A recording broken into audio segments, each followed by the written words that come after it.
Orderly police!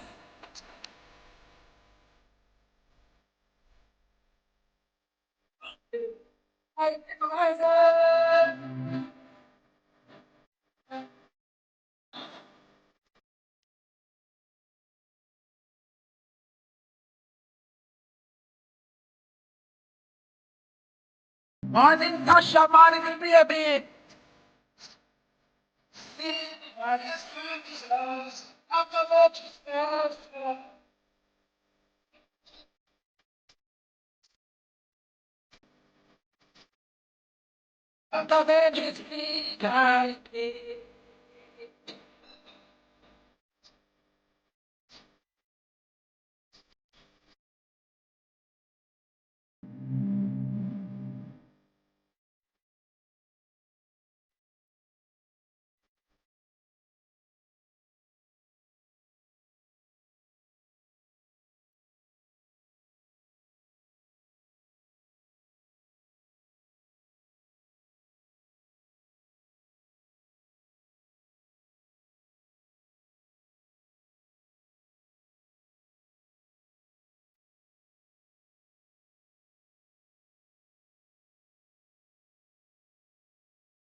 I sit down, coming, I must keep.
The vision is calling you. Thank you, thank you.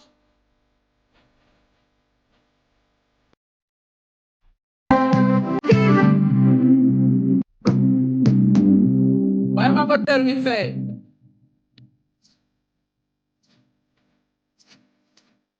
Not the vision is scared for.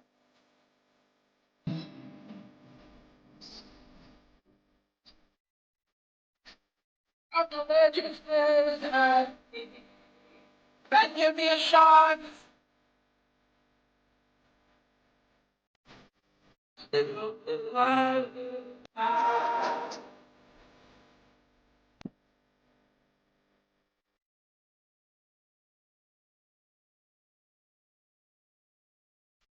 Thank you, everybody. Yes, man, class feel like class this morning. Ready, active, and ready to go. Good morning, nations. One love, 777. Good to see you, my darling.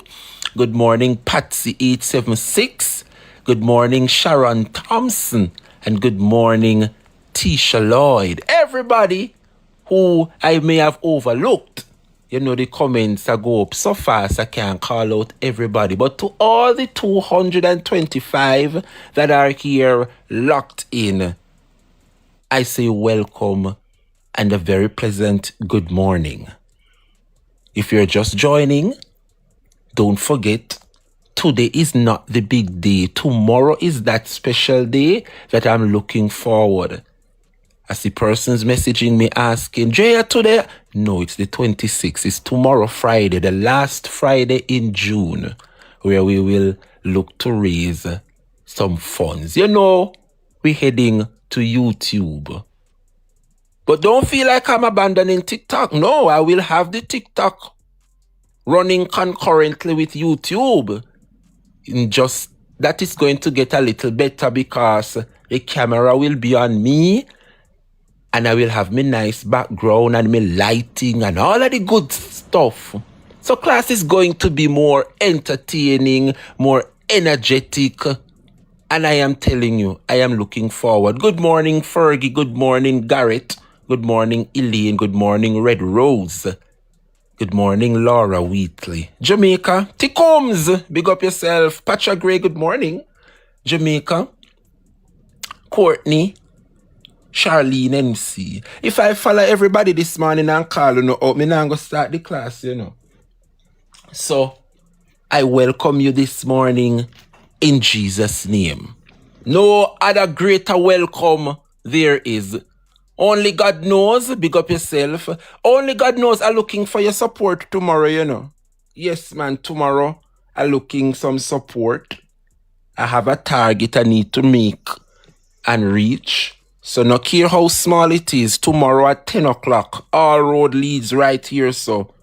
Yeah, man, we're heading over YouTube. It's full time now. I answer the call. Everybody are complaining. Dre, the class, them too nice and true me their work. We can't rewatch it because, you know. So I'm heading to YouTube as well, where persons can rewatch the show in case they miss the morning program. So we're gonna raise some money. I need that special laptop where I can restream and have that software to do all that I need to do. So I'm looking forward to the support, everybody, tomorrow. All right? Now let's jump into class. And we have some pressing issues that it's mind-bothering. Frankie, big up yourself, sir. Psalm 35, welcome. Can anybody give me the first line of Psalm 35? Can anybody just comment the first line or the first verse of Psalm 35? Let's bless the platform this morning. Psalm 35. I wonder which bright students can remind us what Psalm 35 says. Mighty God. Thank you, Avina. Thank you, Momo. Please my cause, oh Lord. That is it. That is it. League of my own, said the Lord is my light and my salvation. I saw it go. Let me tell you something. You can know the people who will grow good, you know. You can know them and those who would have grown with the Lord. Thank you, Chin. Yeah, man, may I head over there in Jesus' name. Now, Jamaica, let's head right into it. Some hot topics that I want to look about this morning is, of course, what is happening within the Police Federation. Yes, I want to speak a little on West Central St. Andrew. We're getting some rather interesting development coming out of the Prime Minister's constituency. Equally, we want to find out what is taking place at the University Hospital of the West Indies and the outgoing minister who has the responsibility for now for health. And of course, we would love to speak some more about the TCN, the Third Country Nationals, and the debacle that we're having with Washington. And to wrap up things, or I'm not going to wrap up things, I'm starting right there this morning, where the Ministry of Education,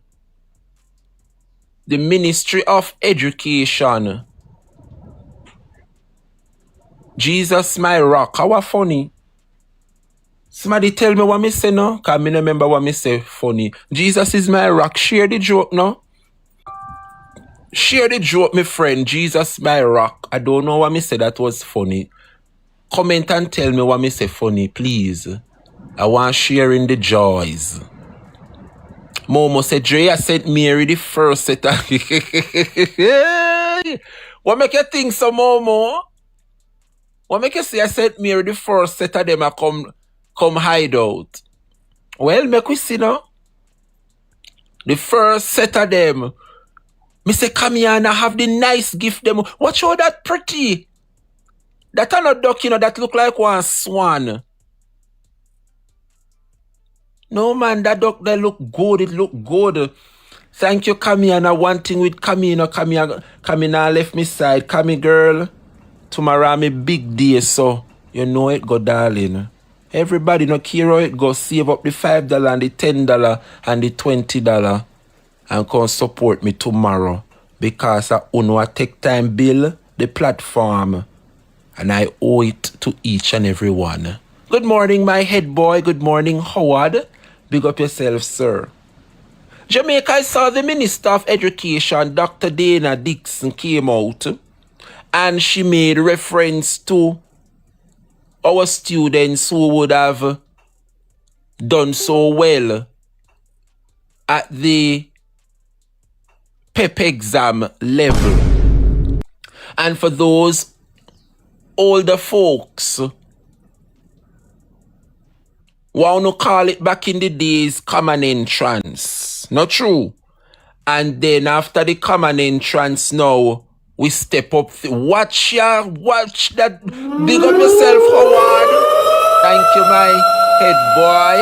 Boy, me I telling you, say, them give you a pretty man. Thank you. Jamaica PNP is asking if Andrew removed weekly yet. We are in the 9th day. Jamaica PNP, and the man is still in the cabinet. But we go and touch this, so don't worry yourself, we touching there. Big up yourself, my head boy. Lord Jesus. Me son just unleash the pretty gift them, you know. One more me want to reach my life goal, you know. Parachute, big up yourself. I wonder if anybody can lit up the life goal with the one and final swan that I need. But anyway, Jamaica, Dr. Dana Dixon came out and she spoke about the PEP exams. And for those individuals, yes, who are aware, PEP exam is for nowadays. Boom! I achieved. Is who did that a while ago? Lord Jesus, T-Players entered the chat. Good morning, T-Player. Good to see you. Good to see you. Welcome, welcome. Don't forget, tomorrow is my big day, you know, people. I'm looking for the support tomorrow, the last Friday of June, the 26th. You know, we're heading over to the YouTube and we're going to raise some money right here tomorrow. And I believe I can reach my target. So I'm looking forward for the love and the support. All right. Thank you, Carol G. Carol G. Big up yourself every time. Thank you for that. Now, when I look and I see that Dana Dixon praise our students at the PEP exam level, and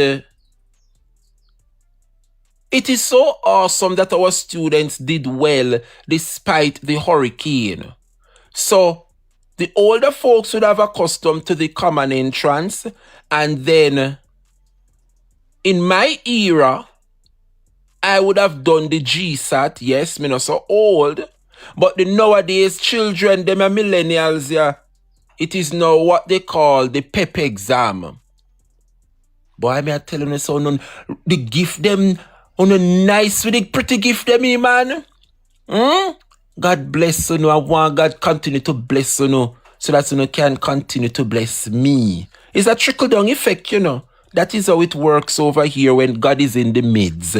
God bless Uno so that in return, you all can bless me. I am so grateful for those who support the DREBRIAN show. Tickums is asking, someone is asking for your Zelle. Tickums, my Zelle is on my profile.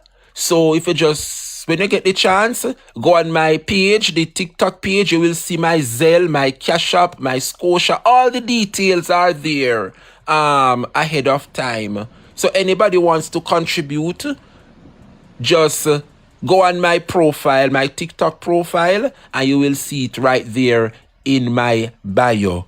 Whatever you choose to use, whichever of the platform, the Zelle, the Cash App, or the Scotia, just send a screenshot when you do so. All right? So Jamaica, big up yourself, Psalms 35 for the donuts, and to all the gifters, God bless you. Know. Morning, Paula Sadler. Morning, East Rural, St. Andrew. As I was saying, Jamaica, you know so no distracting. I love when you so tell you know all that distract me in the good way. Morning, Reggie, big up yourself. No. When I look and I see that Kamiana, you mean about Kamiana? Dana Dixon came out and praised. Is another gift that reached already, you know, is another goal reached already, you know. Lord, the comrades, them a treat me so nice. Big up on yourself. Love is real over here. Oh, don't notice how the environment, what they want to say about TikTok and how TikTok energy drain. Oh, don't realize upon this DREBRIAN platform, yeah, this is where love and peace abounds, you know. We not deal with the passive over here, so it's upliftment and positivity and education. Right here, so people are gather morning and the daily to just get them daily life started on the go. Watch ya, man. Look how God good. Lord, I feel so loved this morning. I feel so loved. Thank you, Kerry Bless. Thank you, Paula. Thank you, Downside Hustle Grandma. Abina, big up on yourself. Paula, big up yourself. Thank you, Tara. Thank you, everybody. Now, students. Oh, no, but I don't know to no money per Monday, you know. Remember, said tomorrow is Friday. You know, the students, them when we got school back in our time and parents give you the money for serve for the week. That is funny, and when we got school with it, we buy out the whole of the tuck shop. No, remember, say tomorrow is another day, you know. Me no want that happen to me students, them, you know, say, you see, tomorrow, I want to make sure, say, when me put up the little life goal, them, I want to make me achieve what I set out to achieve, because me no want to embarrass tomorrow when me put up the little goal, and me not able to reach the goal. So me I ask every student, I want to take time, pinch the little money where your parents go no fi come a class this morning. Save little it for tomorrow. No so? Yes, man. Big up yourself, Dave Salmon. Big up yourself, Nadine Colors. Big up yourself. Students, I know me love and I respect each and every one of you. Can I start the class, please? Because now make me tarry whole day this morning. Remember, tomorrow is the big day. I have to go make the woman sit down in my head and rest her hand in my head and give me a nice retwist so I can do the things them. Jamaica people, you know me have to come out tomorrow and set myself good. So I don't promise I will be here long, because I have an appointment to get me here done and all of the good things them. All right, people. Fluff Bar say, a 1 hour you have left for class. That's right. So we get cracking. Not true. And you know, when we come to beat out the labor rights, then we come to beat them and put them out to dry. No. Dana Dixon, I don't understand how you're going to come out, come praise and take credit.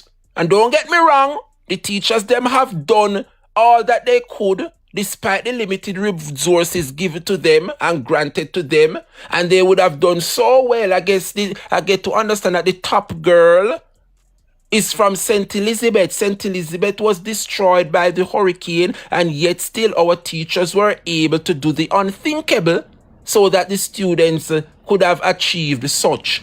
But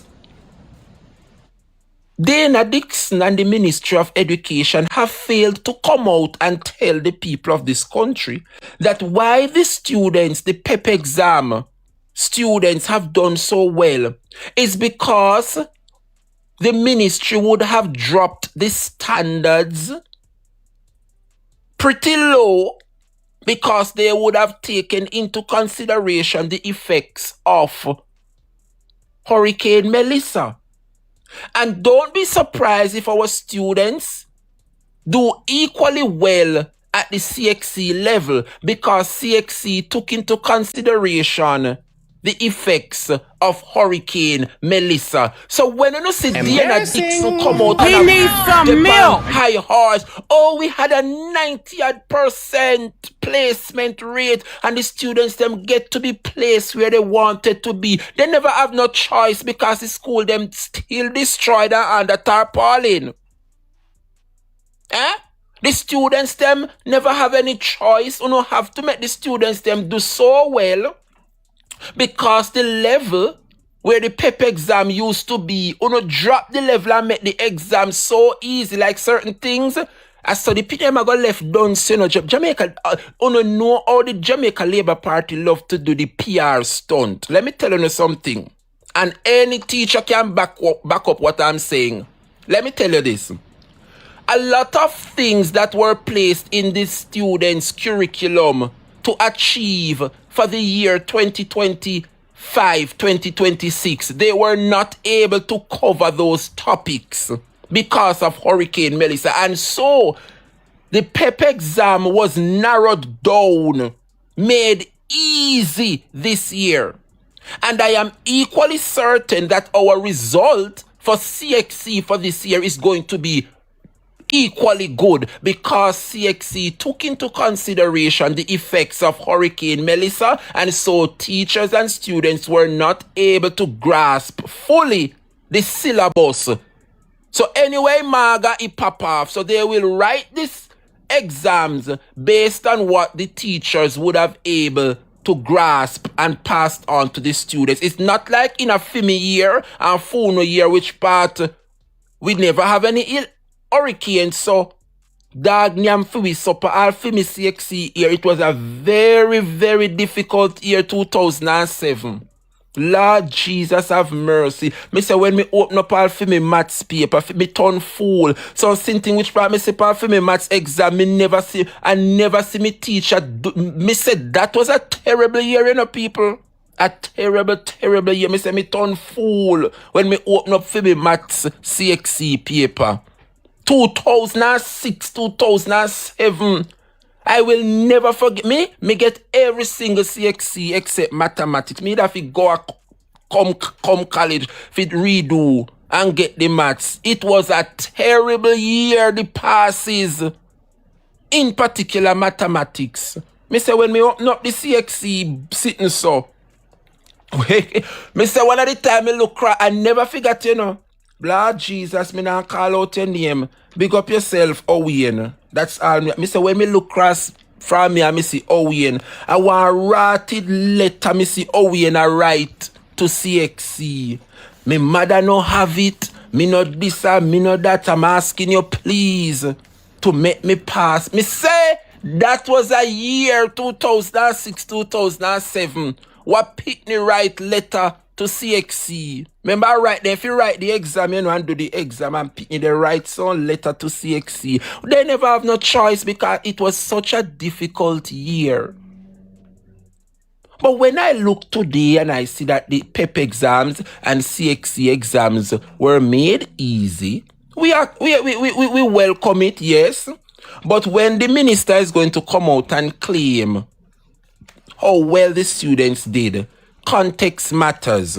And the reason why we have such a high pass rate is because the syllabus was narrowed.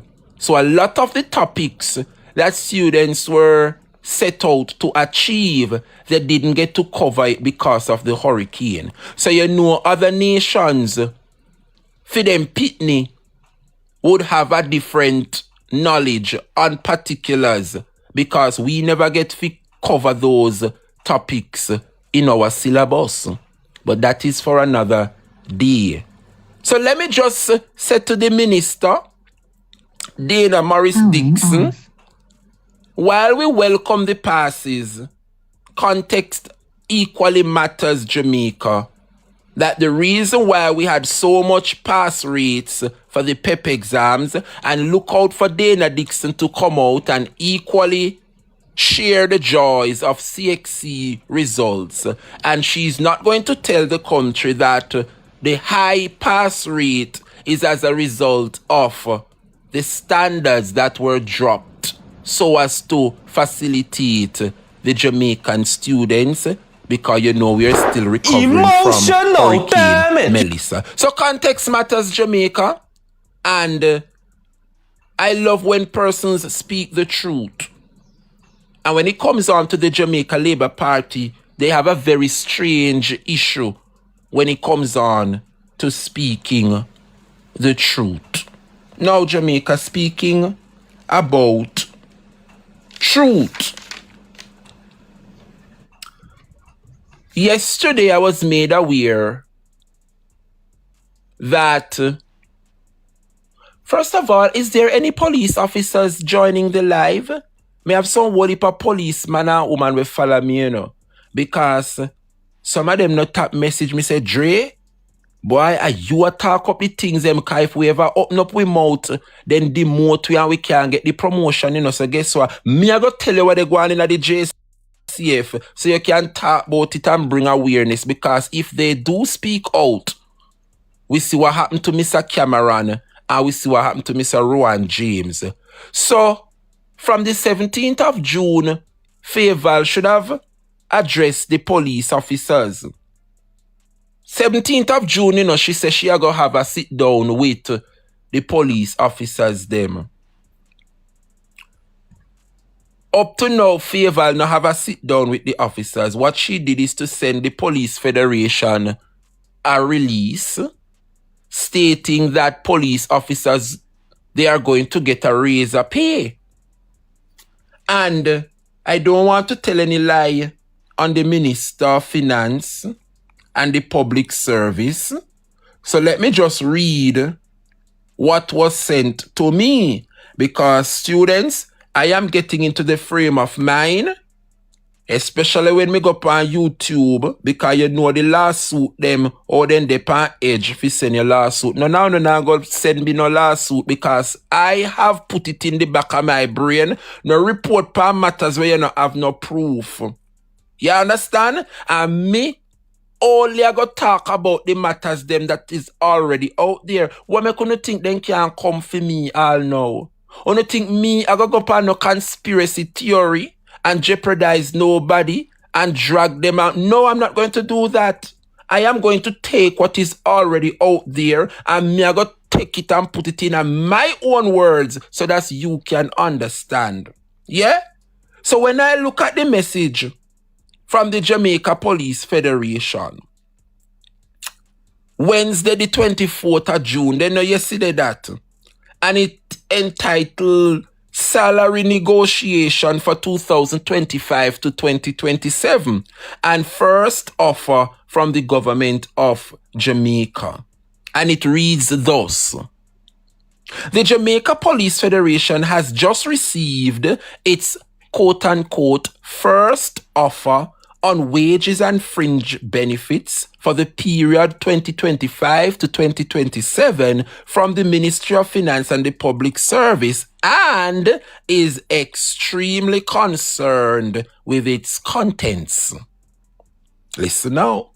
Please be advised that there is a proposed 3-year contract agreement for the period April 1st of 2025 to March 31st, 2028, and a proposed increase on salary as stated below.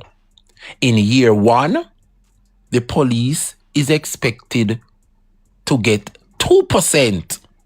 In year 2, 2.5%. And in year 3, a further 2.5%. The Jamaica Police Federation will flatly reject this offer based on the negative inflationary impact on our current disposable income. There is also an expression of non-support on some fringe benefits, and all allowances were referred to the pending development of policies for the treatment of allowances by the High Command of the JCF.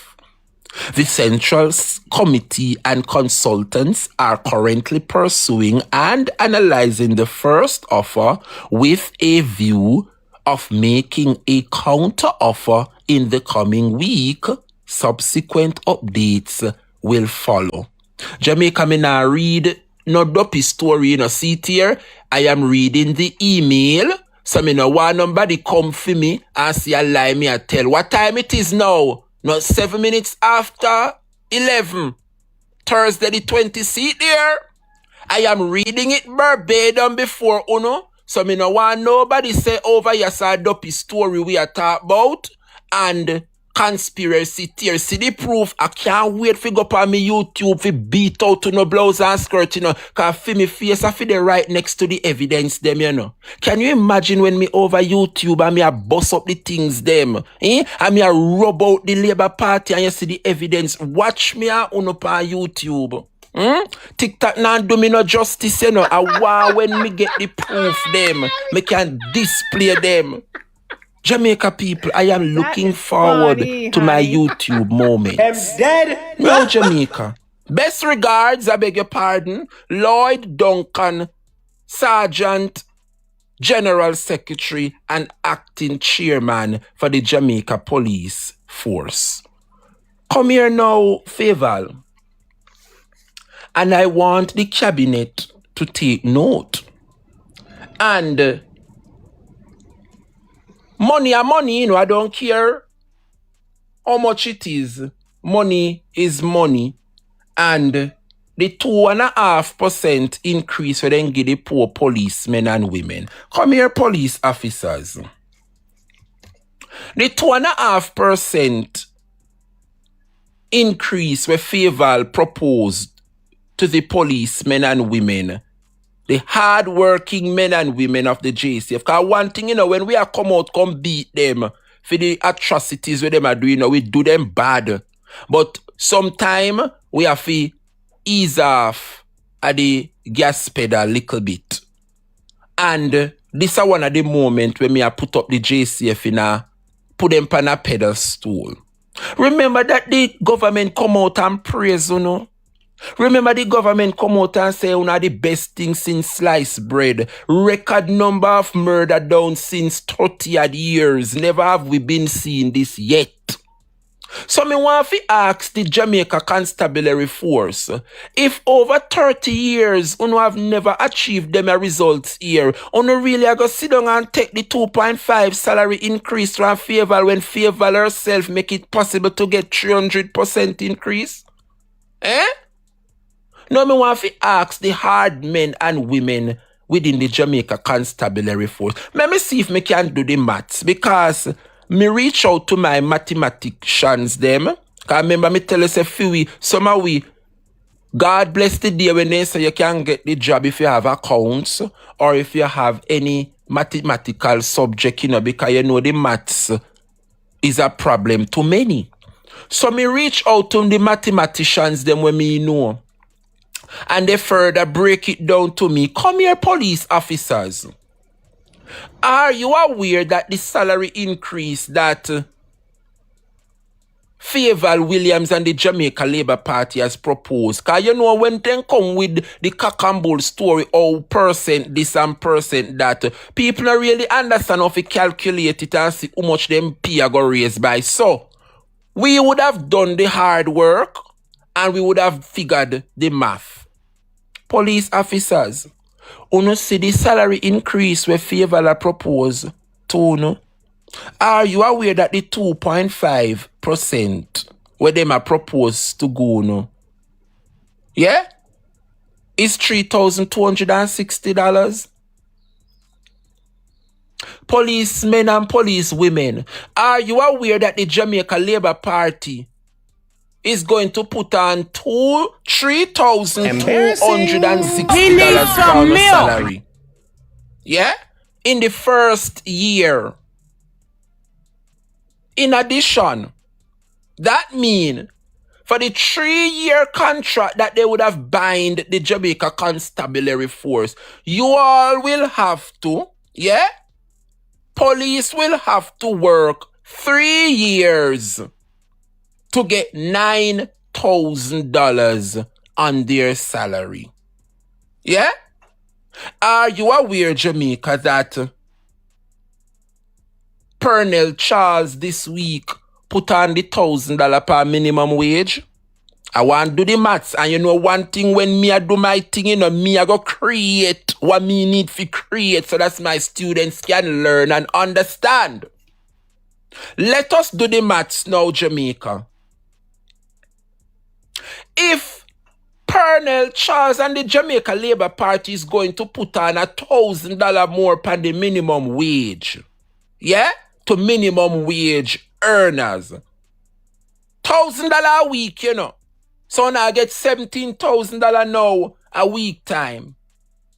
So if them a put on $1,000 more per week, so for the month, when they do the calculations, minimum wage workers are going to get $4,000 extra for the month. No, so you go. Thank you, Paula Sadler. Big up yourself, darling. No, you follow the teacher this morning, you know. Students, follow me. If you get an extra $1,000 per week, then that means that for the entire month, the 4 weeks when make up the month, you go get an extra $4,000 for the month. Not true, as minimum wage workers. All right. No. It is fair to do the comparison within the Jamaica Constabulary Force. Yeah?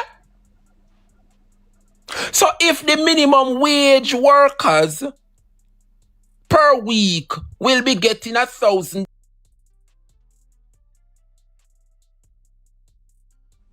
per week, will be getting $1,000 hard-working men and women, and gave them the lowest rank, yeah, police officers, $3,200 per month.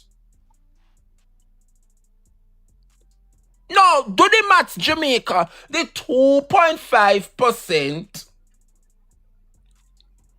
which means every 25th of the month when police officers get them salary, they are going to see an increase of $3,260 upon them salary every month.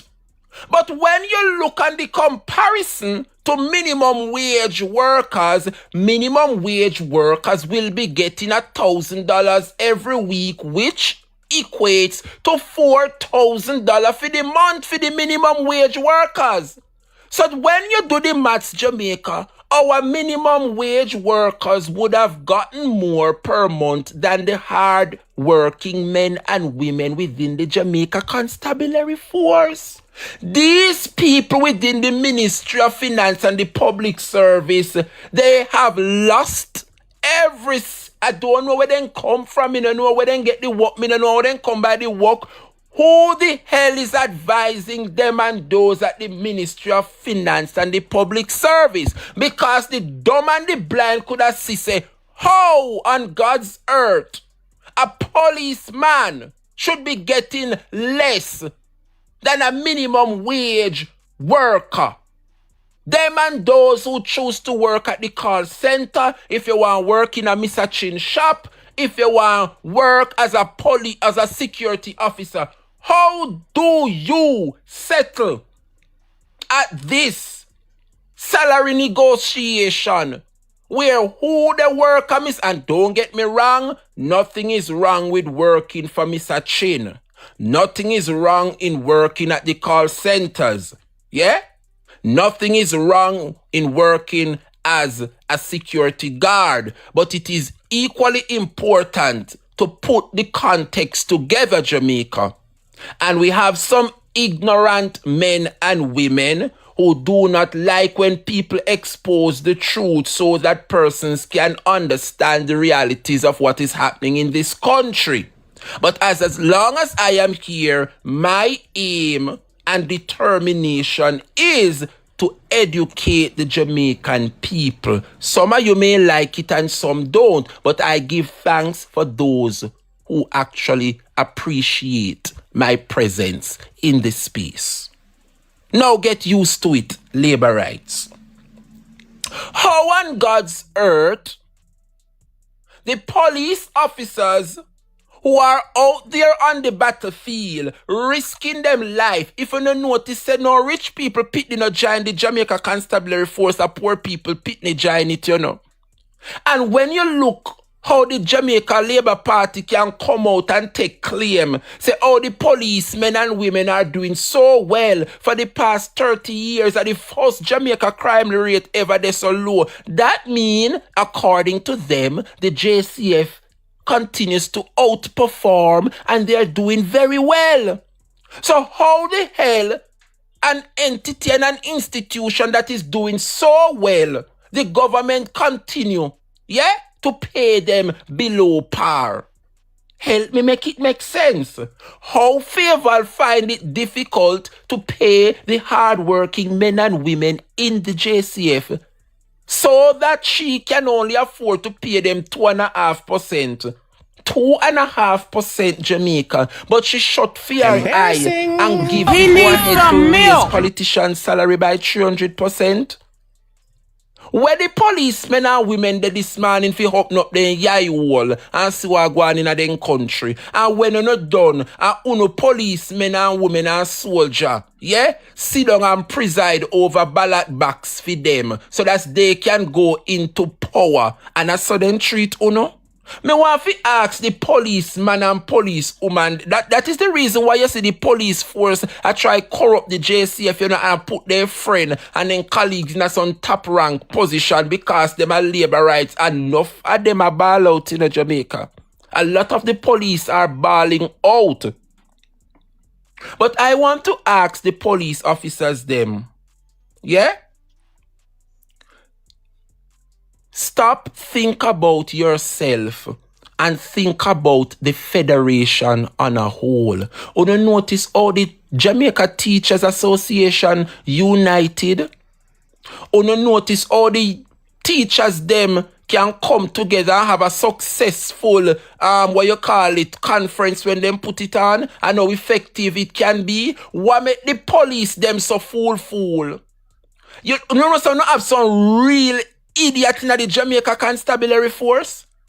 Too much infighting. You have persons who are there as an ordinary constable for years and cannot get a promotion. Worse if you don't stand up for something good, and if you don't see the government to do something I don't like, I don't speak out, they will forever trample you and keep you at that level as an ordinary constable. You will never get a promotion to move on to a sergeant, worse a inspector, or assistant soup. So I am asking the Constabulary Force this morning, why is it that the Jamaica Police Federation always sit and accept the bullshit from this administration? When election morning, the walla uno sacrifice yourself and guard the ballot box them for them. Many of you would have done the unthinkable thing, like what we are witnessing transpired in West Central St. Andrew. The Prime Minister, we are go good on night this morning, because me never know say them there's something there take place in a Andrew constituency. Uno couldn't tell me say them a mask man. We don't know if them are police, you know. The evidence are there. Jamaica say man come in there in a mask, take up the ballot box. Watch me out this morning. Me not ready for good on night yet. I don't ready to go to West Central St. Andrew. But for now, we're dealing with the police. And I cannot understand how the police settle. Well, the letter state that they will not be settling for the 2.5. And rightfully so. Because there is no comparison, Jamaica. You cannot compare the police officers to an individual who are getting minimum wage per week. And when you do the comparison, based on what Pernell Charles said, minimum wage workers will be getting an extra $1,000 per week. Right? How many weeks make a month? No, 4. So if you know I get $1,000 extra per week, That means for the month, una go get $4,000 extra. All right. When you look at the Jamaica Constabulary Force, the Federation, based on these figures that Faval proposed, police officers will be getting a 2.5 salary increase. When you do the math, Jamaica, that 2.5% works out to $3,260 per month. So how the hell, an institution, no wonder the police them have to hustle so on the road, because the poor thing them not have it. The poor thing them not have it. For you to be a successful police officer, you have to go to the police credit union, you borrow loan, you want one vehicle because every minute you have to go to court. Police officer no want travel on the bus. Please, can you imagine a police officer going to work and you're on the chichi bus, you're on taxi, the poor thing them want. If I want a second-hand vehicle, so they can actively serve themselves and be more comfortable, so they probably put themselves in a debt. No wonder the police officer them a commit suicide, because God Almighty, when you look and see, so then try every means, every avenue to have a little comfortable life as a police officer. Them go to the credit union and go take out one loan, if put towards one vehicle. And when they see the salary for the month, now add up, then can pay back the loan. Mama and daddy did if you want get one little money at church out there, and they are them pitney, they are their little girlfriend. How is it that the police officers, Jamaican, are going to survive? I cannot understand how Faval go come give police officers, the rank and file people them $3,260 per month and give minimum wage worker $4,000 for the month. How did we get here, Jamaica? Only not to see a done at the Ministry of Finance and Public Service. No wonder, and you want to tell me, say, for this from the 17th of June, she should have come and tell the police officers her intention. She came to them yesterday, which is the 23rd or 24th. Yeah? People like and share the life of a police for the morning till like and share the life. At the police and are in this negotiate. But you see that for them to police officers. This will happen to some of the police officers. Because why? Uno should have never allowed Faval and the Jamaica Labour Party to dictate to Uno before September 3rd. Uno are idiot and some of the police force are sellout. So sometimes me only there so they waste me time a bat for Uno, But God knows that some of them deserve to be in the predicament, Some of them forget the $1,000 like a minimum wage worker, and kid you not.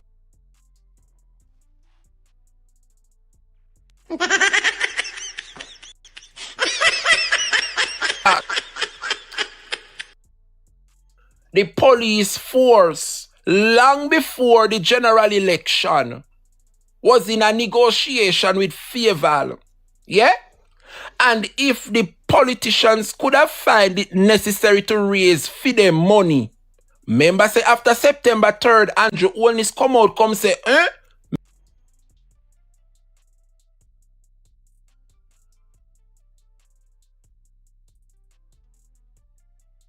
mid-women and women. Uno did have the angle all along, because what? Uno could have strike, uno could have call out sick, uno could have take actions until Faval decide, so she go no one want, leading up to the election. But no, uno sit down there and make Andrew and Faval cook up some cock and bull story and tell you, say, you not go get this, or you not go get... Remember, see, from way last year, them and negotiate with Faval, And the police officers, them sit down and make them call the election pan them. Thank you, Derval. The police officers, them sit down and make Faval and Andrew trick them and promise one what them are going to do after the election, work with them. Uno should have never compromised the Jamaica Police Federation. Politicians will always be a politician. And you guys sat there with an opportunity to make it right. But no, because some of them collect the 350,000 a month and the 450 and the $500,000 a month as assistant superintendent. So you don't really care for the ordinary squaddy we just join. Eh? And these ordinary squaddy are the ones that have to guard the ballot box them with them life so that Andrew could go back to power. And this is how the Jamaica Labour Party in return treat them by giving them 2.5%, $3,260 go add on per their salary a month time, where my salary as an ordinary minimum wage worker will be getting $4,000. Remember, say me not complain, you know.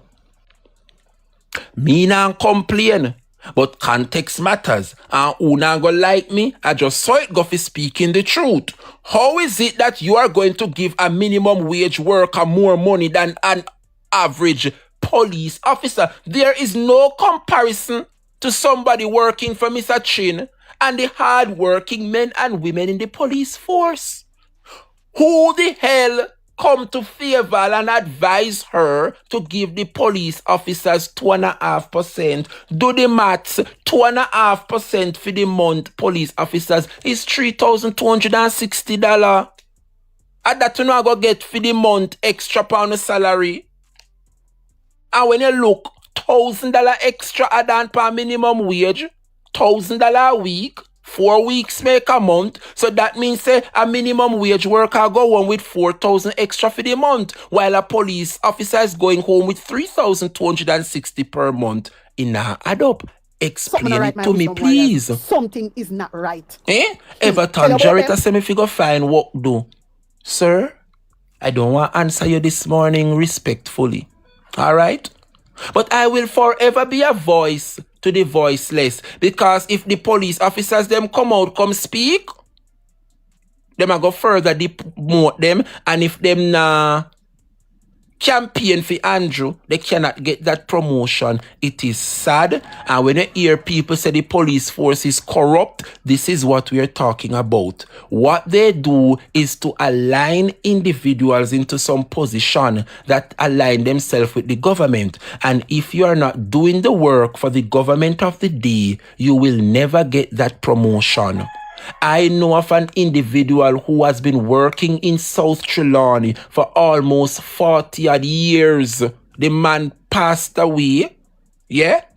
And reading his eulogy, from the day him graduate from police training school, they stuck the man in a South Trelawney at this particular police station. No care how he writes, say he want a promotion and he want one transfer. They have never given it to him, and he spent almost 40 years in South Trelawney until he dead without getting a promotion. Because he never aligned himself to the Labour Party. Jamaica, I am eagerly waiting to see how, yeah, Fayetteville is going to negotiate further, because clearly the JCF has struck down the deal. So let us see, because you can't tell me you are going to pay Mr. Chin worker more than me, and you come out and praise me how me I work good and crime down, record level, eh?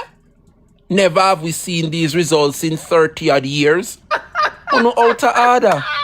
Very out of order. Well, and there Sitara want come up in the box. Just that a second, the student. Honey. Let us bring up E-play. Morning, Tara, wagwan. Morning, Dre. Morning, everybody. May I sit down here and work and listen to you, Dre? Because me see the face there. Why about if you not have work I do? This a work. This a work. Tell him for me, T. You think him just sit down there rude? Out of order. All of your research and all of your gatherings of information, fact checking. It is work, rude. Thank you. Out of Anyway, order. damn out of order. You got work what you do on TikTok at this time of day. Come on. Anyway, as I'm sitting here working, Dre, and listening to you, I'm reminded of something. These negotiations started under Nigel. Before Nigel take him increase and left. What you say to me? Of course. Of course. They started under Nigel. Nigel started all of this, you know, you forget? The revamping of public servants, all of the bands changed. That was start. Nigel did that. No. And then the increase for every for all of the big old dirty increase came under Nigel. Yes, you're right. His favor take the baton and a drag and a pull and a drag and a pull with it. This has been going on, and I want to say to our police officers, because as you said, there's a lot of bashing going on, but there are a lot. The majority is good. True. The majority are good. Not saying that there aren't some bad apples. There are bad apples. There are bad apples everywhere. Same with politics. There are bad apples. But the majority want to do the right thing. And I want to remind them that this is not the only thing that happened to them. Do they remember and recall on the election? They changed where they voted, especially rural police officers, and moved them all to Kingston. And when they went to their normal polling stations, they had to spin around and try find gas, try find a way to get to polling stations in Kingston, so that they could not vote where they normally would have voted, which was in the constituency they were assigned to and placed in. I want them to remember all of these things, you know, when them sit down there and all of this is happening to them. Yup. They have been sidelined and sabotaged endlessly. Them forget COVID, when half of them can't go to them yard. Speak. No sleep. Speak. Under 24 hours a day, 7 days a week. When them was getting piece of dry bread. Tomato we shrivel up. Cheese we stuck on side to eat after them not eat for day. Them forget. Like, I don't understand this. I don't understand. Remember them not have boots. Remember them not have uniform. Them not have your beg and borrow and buy work boots. Them uniform tear. Them not have things. Them not have supplies. Them forget. Them not have police Kevlar vests. Okay. Them Speak, forget my all that. sister. Speak, my sister. Come on, man. Remind them. Come on. Where your memory? What go on? It's the same people. It's just that them a sing a different tune because them did need you. Them have 4 or 5 more years in them mind now for drag this out more. Wake up. Look around you. See what is going on. You forget it's not that long ago. It's not that long ago.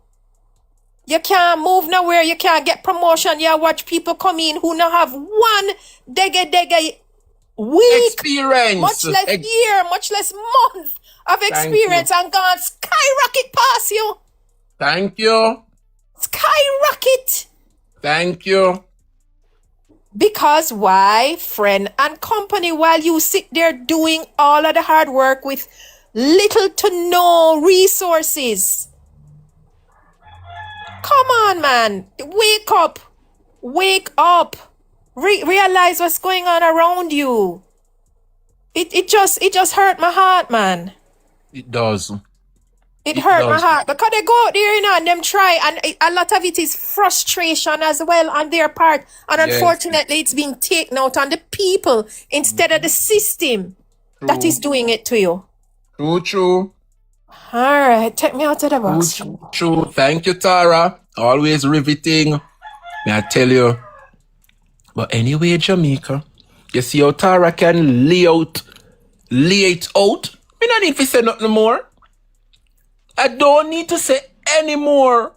Jamaica, police officers, learn to read the room. and learn to speak out when you are around that negotiation table. We have a successful JTA. The teachers them can unite. Why can't the men and women of the Police Federation unite? There are more squaddies than superintendent. Stop allowing the superintendents and them and those who jump the ranks to continue to burden the ordinary squaddies in the police force. Unwa do the work, unwa make the soup them look good.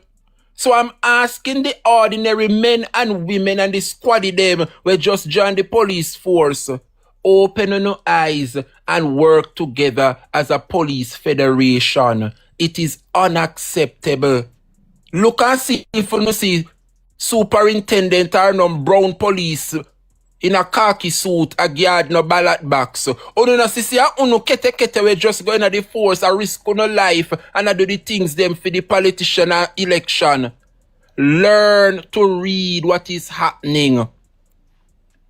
Ask yourself, and as me say in Jamaica, we are not bashing any institution or any place of work.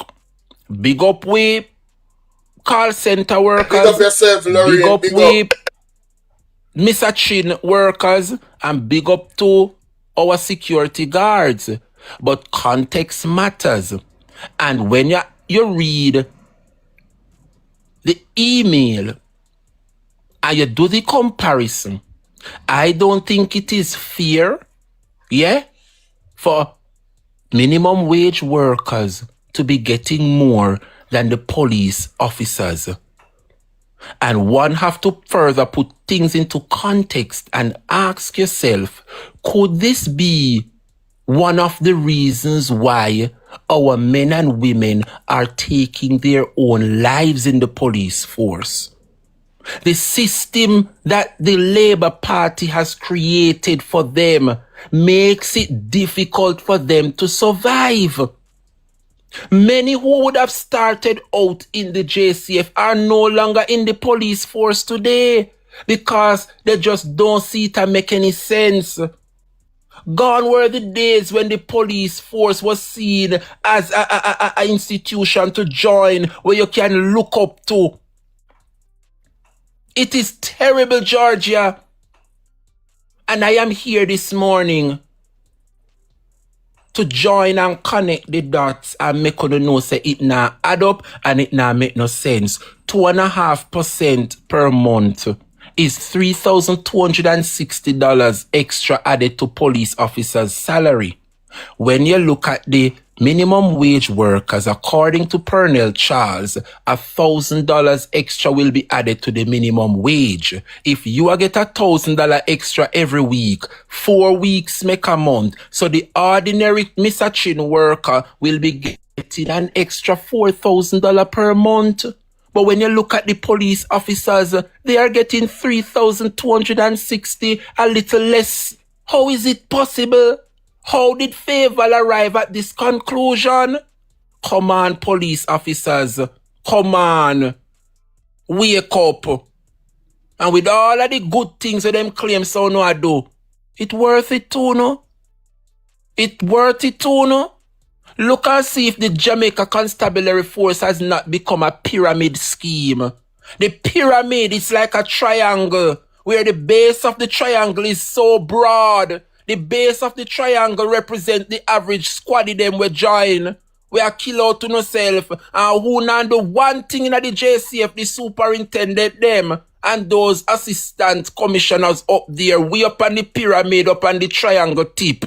And them a get the big salary, and you down at the base that put in the good work. So that's them can look good up at top. Open up your eyes, police officers. Open your eyes. I would have done the math for you. Tell me anywhere where you see it makes sense. How can a minimum wage worker getting more than a police officer? Huh? And I want to just ask God to continue to bless me, Give me the vision so that I can further break down things for my people. A lot of persons never did I look upon it this way. But that is the reason why I am here, Jamaica. And I hope you learn a thing or two. I hope your eyes are fully opened. Yeah? I hope you would have learned from that scenario I would have created. It's not a good look, Faval. It's not a good look, Andrew Holness. It is not a good look. And speaking of not a good look, good morning, Dr. Christopher Tufton. And good morning to our hard-working nurses and doctors at the University Hospital of the West Indies. It's your time. I want you to come to the front of the classroom. And I just want to say thanks to all the 446 persons who are tuning in. Click the live and share it to at least one person because we are about to turn things up over here. Jamaica, we're taking a break, 1 minute break, and when I come back, we journey to the University Hospital of the West Indies. Stick and stay. Christopher Tufton, you're up next.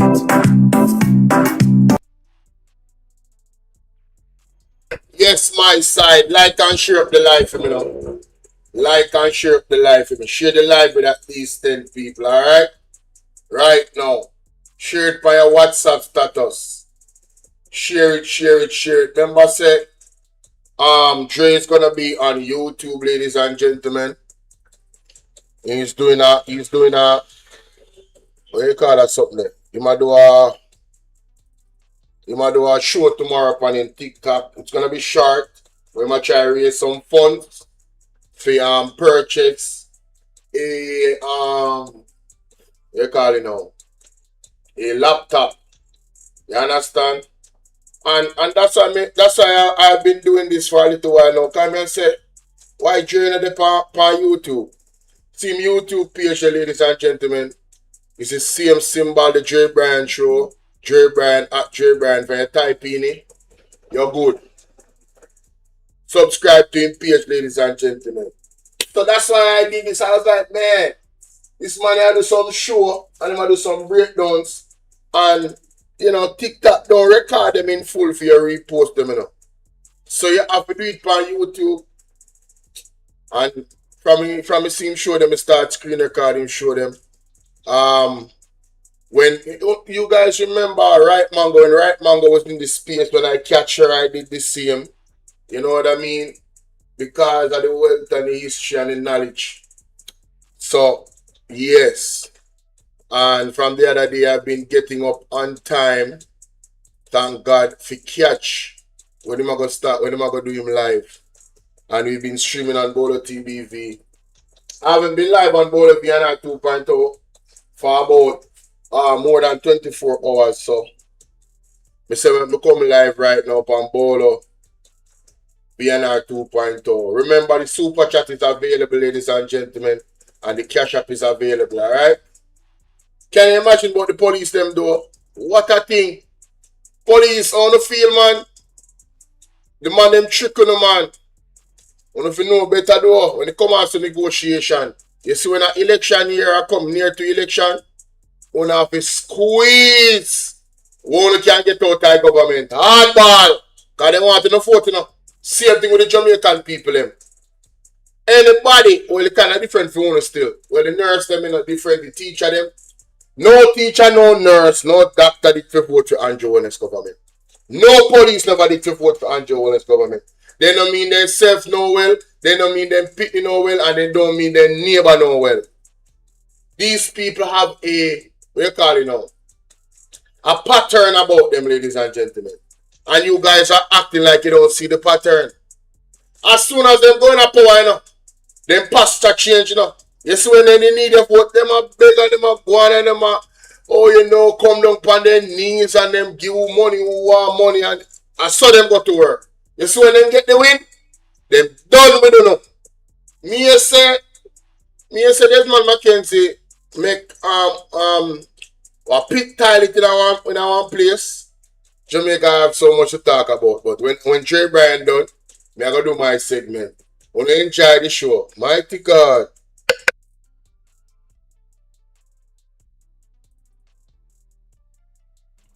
I wonder if you wanna hear me. Thank you, Downside Hustle Grandma. Love the support I've been getting, guys. I really appreciate the gifts them. It may not be big like them, big top notch, but I am grateful for the little. The Bible says little is much when God is in it. And I appreciate the little God bless me. I thank you guys. Trust me, don't think that I am overlooking anybody. God bless you, no. I really appreciate it. Now, Jamaica. When I listen to the nurses, them, and the doctors registering their disgust, hot and spicy, Janet, big up yourself, love every time. Big up yourself, Kamiana Lord. The love is real over here. And it has been felt. Trust me. Jamaica, let me use this opportunity to remind you that come tomorrow at 10 a.m., I will be right here trying to raise some funds. Yeah? To achieve my goal towards my laptop. I have a laptop, but it is old and they are telling me it is not compatible for live stream. So I want to upgrade myself where I can get this laptop so I can continue my work effectively. So I'm asking everybody for the support tomorrow. No care how great or small. Come with the $5, the $10, the $20. And if God bless you even further and you can dig deeper, the 50 and the 100, God will bless you. So I'm asking everybody for the support tomorrow at 10 a.m. All right? Looking forward. Now, Jamaica. When I saw the nurses and the teacher doctors came out and they protest, one of them said, is she alone if you deal with 43 patients? Can you imagine? It's not like a teacher where she's in a controlled environment with students. The sick, you don't know if them depend them back. You don't know if they're in a wheelchair. You don't know the condition. But one nurse assigned to 43 patients. And what hurt the listening ear, you know, is when the doctors and the nurses come out and register their disgust, what they're facing. And you're going to tell me that the Minister of Health, Dr. Christopher Tufton, is going to come out and blame the management structure at the university hospital? How is it? It's like this man not here when time the nurse and the doctor them say them not have the equipment. They don't have the basic materials. Are you aware, Jamaica, that when your loved one takes sick and you go to the hospital, you know, it should be a place where you get refuge, a place where whatever you need to heal the ailment, you can get it there. You know, say when you go to hospital nowadays, once you get the chance to see the nurse or the doctor, you know, there is no guarantee that the doctor or the nurse will have what you need. They are recommending you to go elsewhere to get the basic of the basic treatment that every single hospital should have. The other day, one of my colleagues had an accident, a minor accident, right? And when he went to the hospital to dress the wound, thank you, David, big up yourself. Would you believe me that the surgery, he had to go to another medical institution to purchase the equipment to carry it to the hospital so that the doctor there can use the equipment that he would have purchased, you know, so that he could have gone do the surgery. Jamaica, the health system mash up under Christopher Tufton, you know. Eh? Uncle Pablo, big up yourself, Mr. Escobar. Thank you. God bless you, my friend. And I want to say thanks to you and your wife for always supporting my platform. Yes, man, me really grateful for no long-standing support, and nobody could ever. I saw me know real comrades, you know.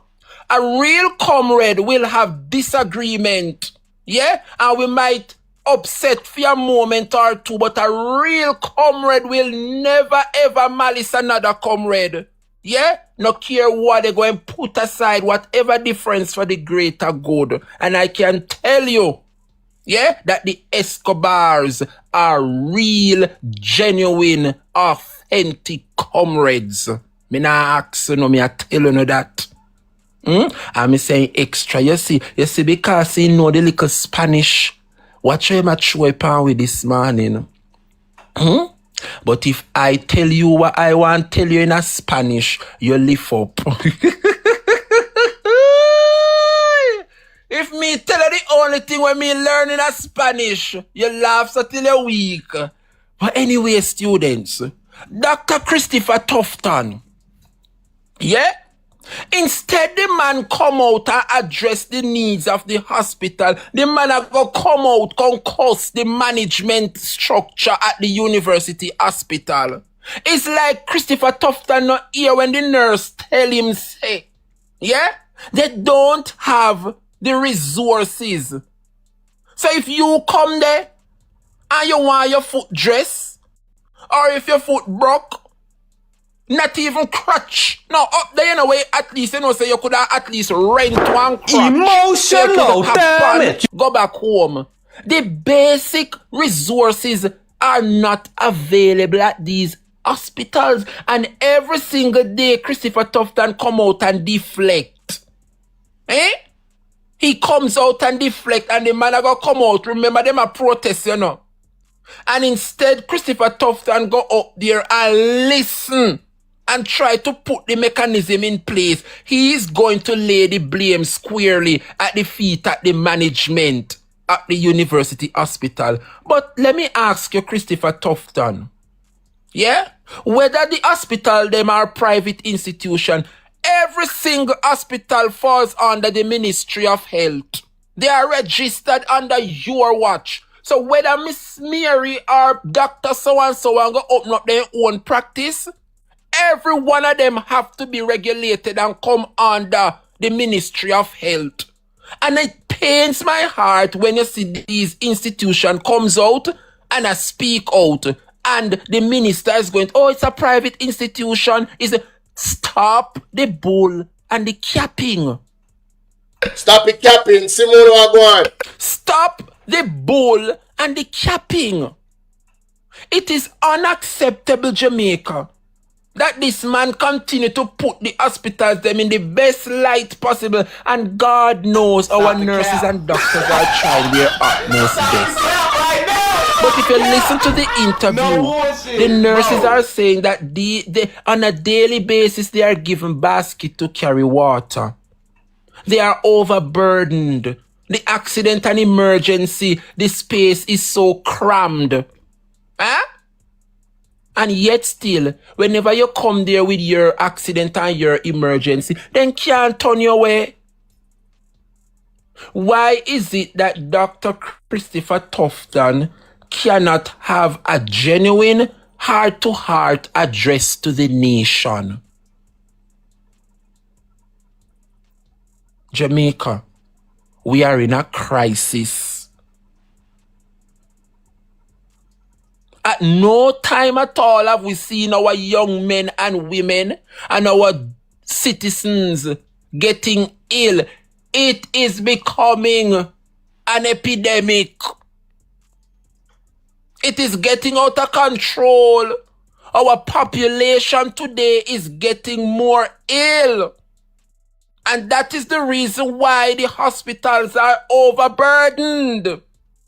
Jamaican people no longer can afford 3 meals per day. We cannot afford to eat healthy anymore. Gone are the days when you know say you could have your little rice, your piece of meat, and your catch sitting on the side with a lettuce or 2 slices of tomato, or just the source of food we have for your second yam. We can no longer afford to be eating healthy, and it is true.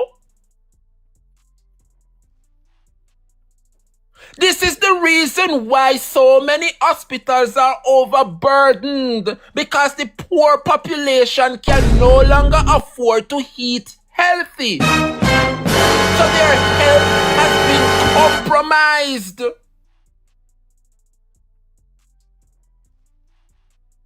Within the last 10 years or before the last 10 years, persons were able, no care how it go. If I want salad, you could have sliced 2 tomato pound of food, you could have washed 2 lettuce leaf and cut and no, so you have a little balanced meal with no carbohydrate, no protein and no vitamin. And have a balanced plate in front of you.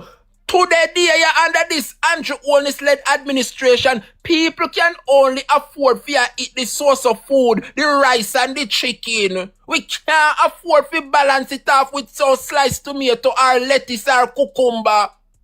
Our health is our wealth, and I am telling you that the health of the Jamaican people is compromised.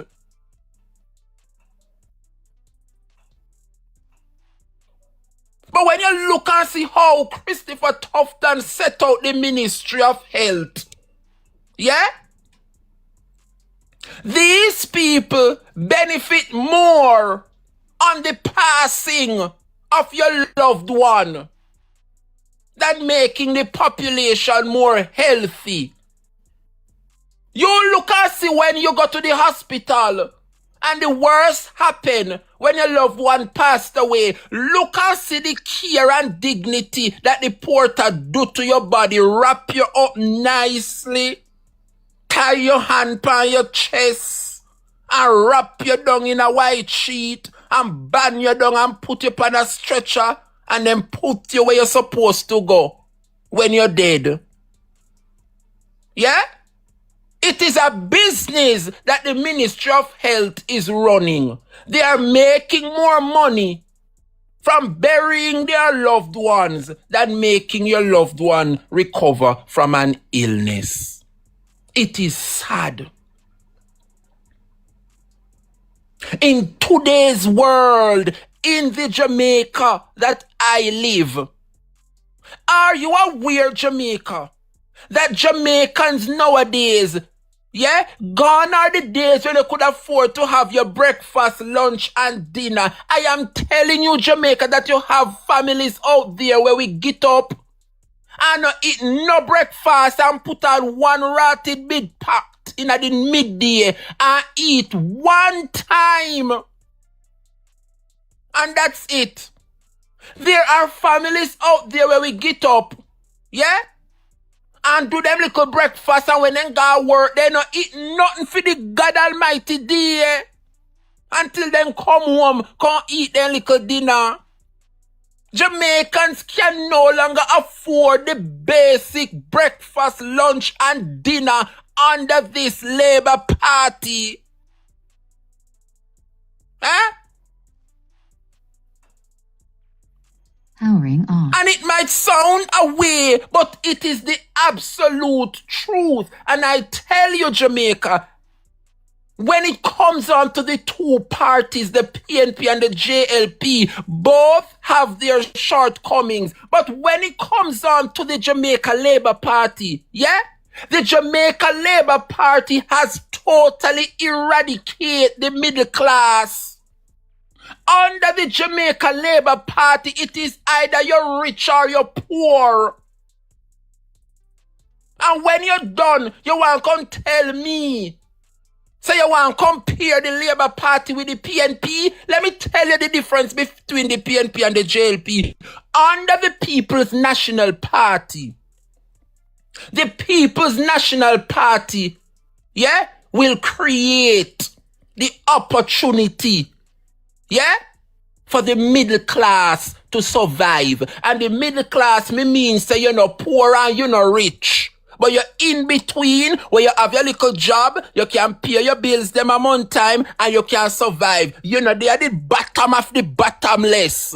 And you know, they up there and say you're rich. But the PNP create the middle class so that you can at least have a life of dignity. But whenever the Jamaica Labour Party is in power, there is no middle class. It's either you're rich or you're poor.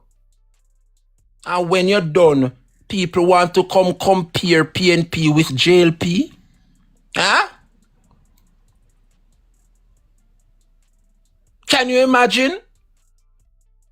When the People's National Party is in power, they exercise democratic socialism. And I'm going to break it down to you when you found you don't know what democratic socialism is. There's a difference between when you are a socialist country or when you practice democratic socialism. Under the People's National Party, we practice democratic socialism. Yeah? Which means that we are going to create institutions that will take from the rich and allow it to trickle down to the average poor. And one such institution is the National Housing Trust. Under the Jamaica Labour Party, only the rich can afford to buy a piece of land. Under the Jamaica Labour Party, only the rich can afford to buy one house.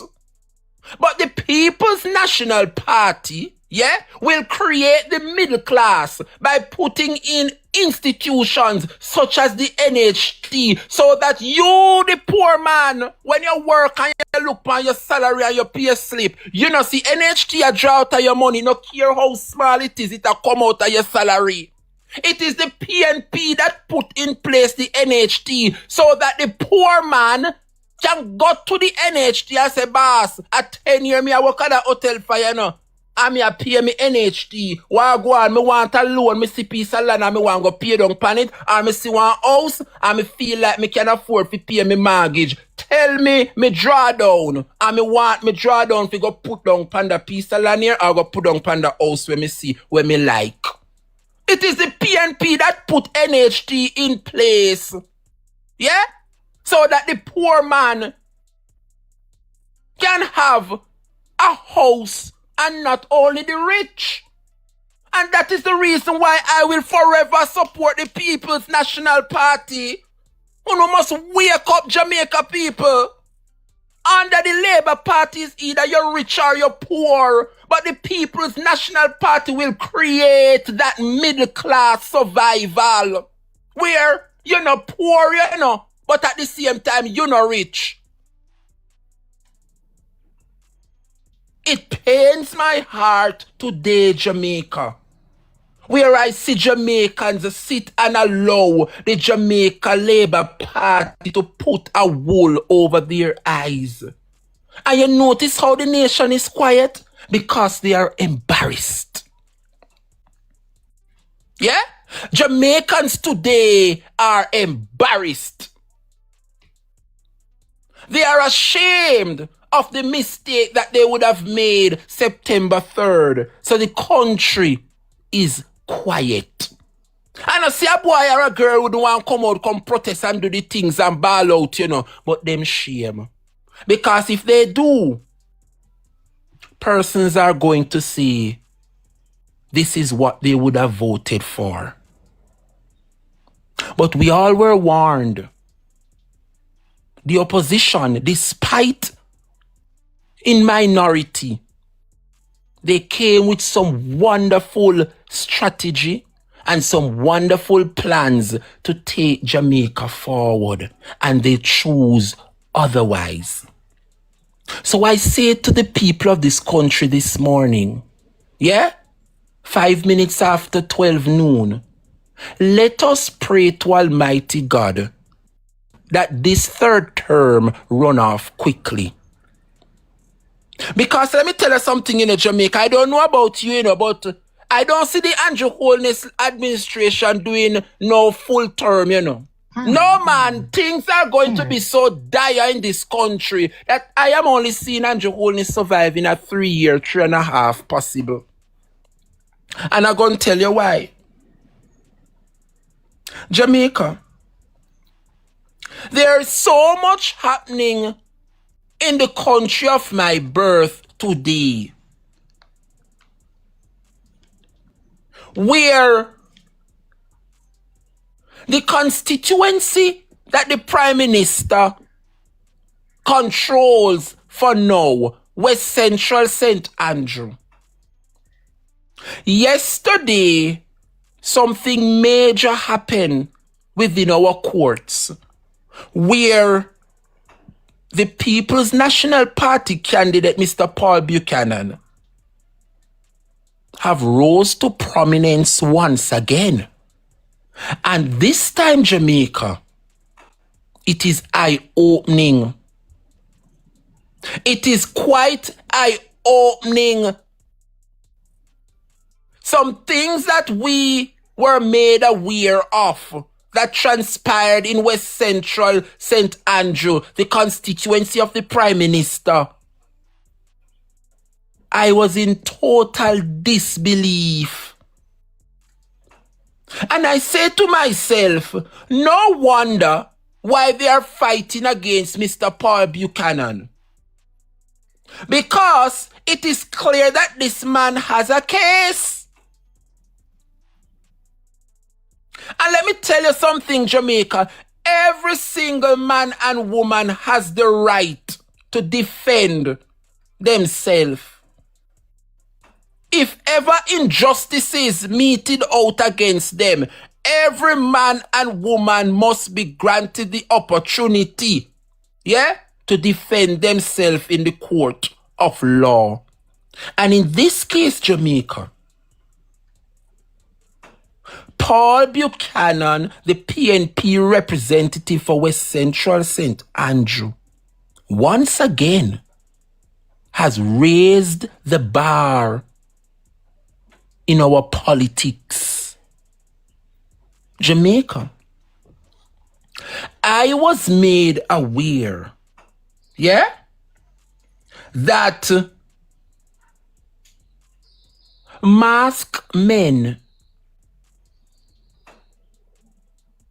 were placed at key polling stations in the Prime Minister constituency, which means we don't know if they were police. The intimidation was so high in Andrew's constituency. Masked men are coming in and out. In an altercation, verbal altercation with the indoor workers, intimidating them, threatening them. You don't know if they are police officers. You don't know if they are gunmen. We don't know.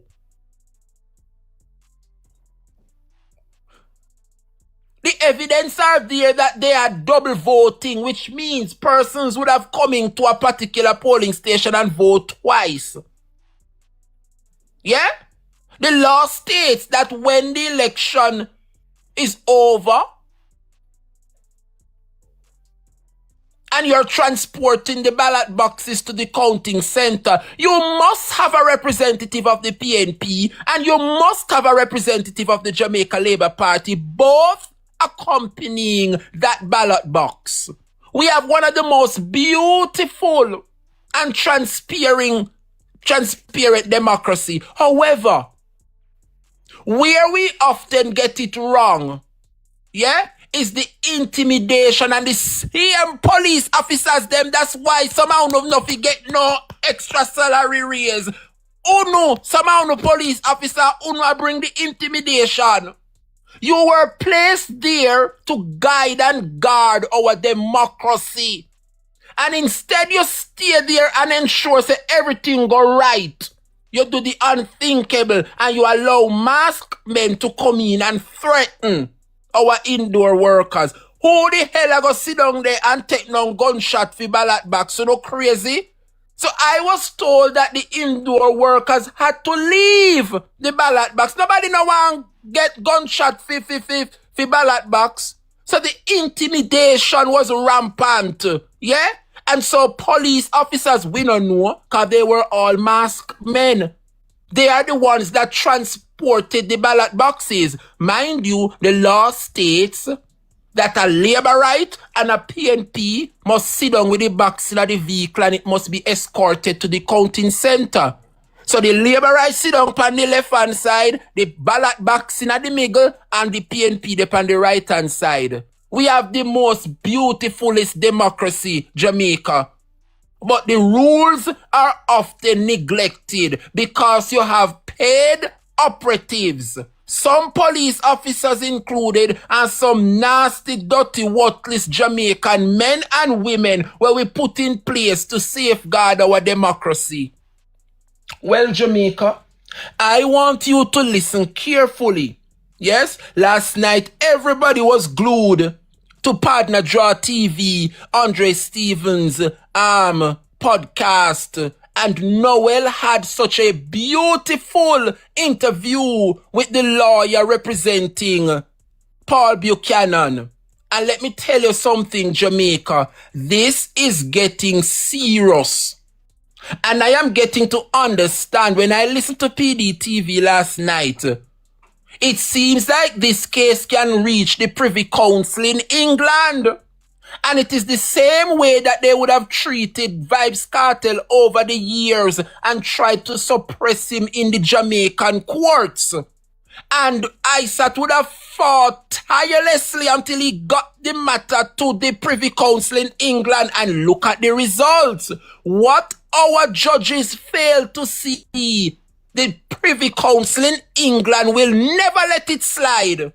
And I am telling you, Jamaica, with these compelling evidence, when Mr. Hugh Wildman point out, anyhow the judges of this land, Jamaica land we love, choose to strike down these evidence and say Buchanan no have no case, I am 100% behind Mr. Buchanan to seek the Privy Council in England, because you cannot tell me that these evidence brought against the Prime Minister and West Central St. Andrew will be going unnoticed.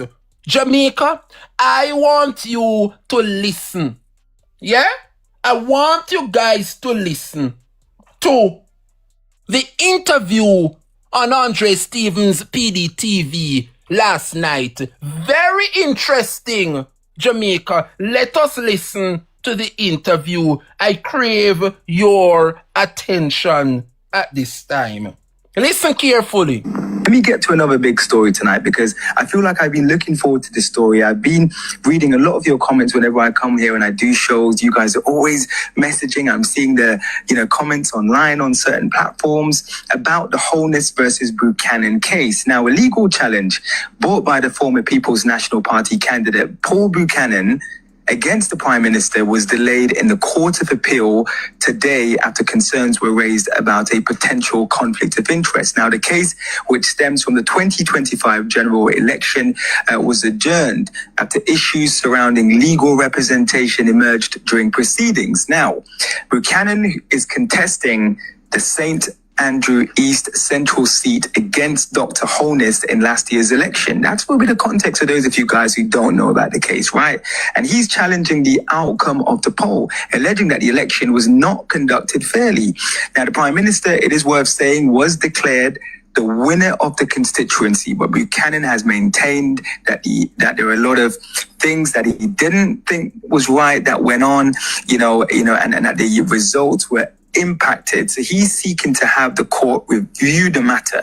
So let's try and get to the bottom of this now with Hugh Wildman, who is Paul Buchanan's attorney. Now, Hugh, I appreciate you coming on tonight and for, finding the time to do this, because I think it's, like I was saying earlier, it's one of those stories that a lot of people seem to want to talk about. So tell me tonight, Hugh, how significant is this conflict of interest issue that came to light in court today?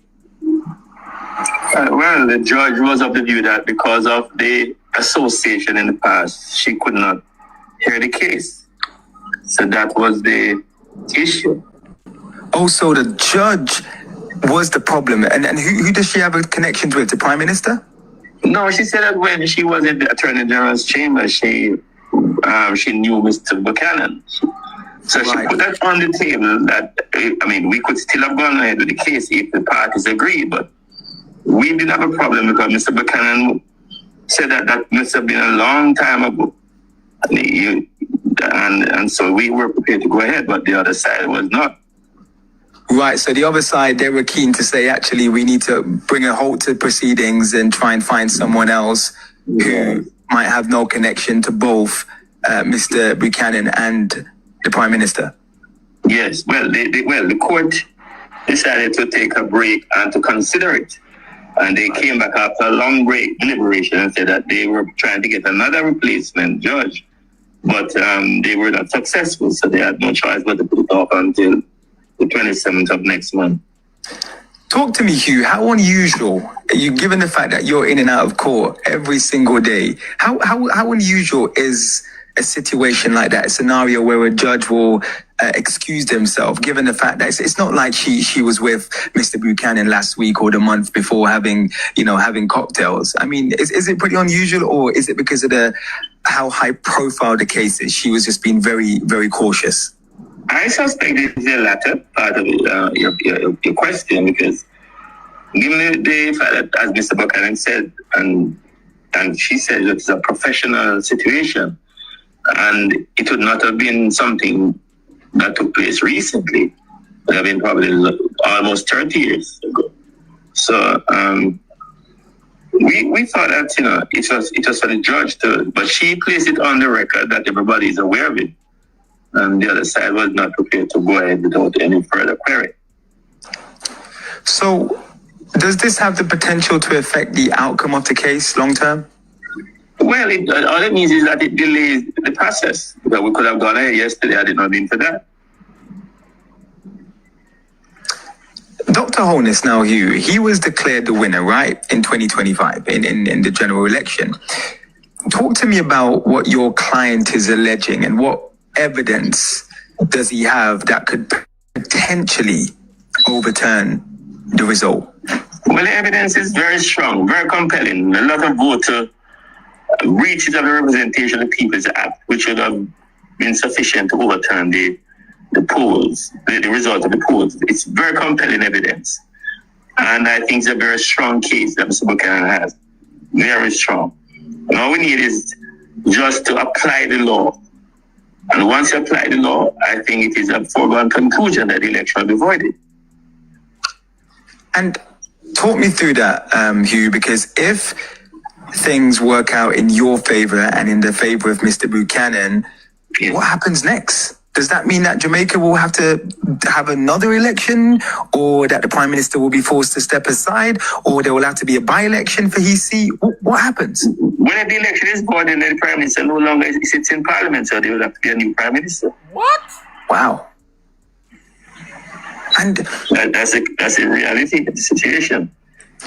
I mean, listen, you seem like a very reputable, sensible man. I've read your background. You've been around a long time. Surely, in a case like this, you wouldn't be pursuing this for the sake of it. So you're saying that there is compelling evidence out there. Very compelling evidence. Very compelling evidence. Very compelling. Hugh, for people who are watching this, haven't taken... And the evidence is not challenged by the other side. It's not like they are saying it didn't happen. They are not saying that these things didn't happen. So it is unchallenged evidence. Yeah. For people who aren't following the case closely and probably aren't, taking the time to go through the evidence or the court records, can you tell us maybe just the one main thing that you'll be arguing in court, which will prove that your client genuinely has a case and could potentially see the Prime Minister? There are so many breaches. For example, you had people, mass men overrunning polling station, people running from polling station to leave the station, to people to do what they feel like doing with the ballot boxes and the ballot. You have double voting, impersonation. You had people being, intimidated in front of polling station in breach of the law. You had a situation which is very, very strong. The law, section 4410A of the Act, says that at the close of the poll, the candidates' representatives must be allowed to accompany the ballot boxes to the counting center. That was not done. That is a serious breach. All these are, just one is sufficient to overturn the election. What, yeah? So he said, and there was diversion of the route that the ballot boxes should have traveled to get to the counting station. So all of these things, and these are stronghold boxes for Mr. Buchanan. So it is a very strong case. What do you say to people on the other side of this debate, Paul, who will say this is simply sour grapes? You know, Mr. Buchanan is miserable that he didn't win the election. No, it cannot be, because the law makes provision for this to happen. The law says that after the person is declared to be a winner, you have the right to petition the constituted authority to have that body refer the matter to the election court to void the election. Mr. Buchanan did exactly that because of the compelling evidence that was presented. So it can't be a sour grape situation. The evidence is there and it is not challenged. It is not like, say, the other side, like Dr. Waller's side is saying, oh, these things didn't happen. They have not contested the facts. They have not. So they are not saying these things didn't happen. So once you have that state of affair, then it is a question of applying the law. And the law says that one single act is sufficient to overturn the election. One single act that seriously affects the integrity of the election is sufficient. My God. What remedy is Mr. Buchanan seeking from the court? Is he asking for a recount, a fresh election, or he's asking for this election in the constituency to be voided. Yes. So you have to have a rerun of the election in West Central St. Andrew. Yes. Wow. And so, Hugh, could that happen without a fresh elections being called? Would that yes. be an isolated thing? Where it would just be an election? Remember, the law was set up in 1997 and it happened when Mr. Hollis himself was declared winner in 1997 against Dr. Blake.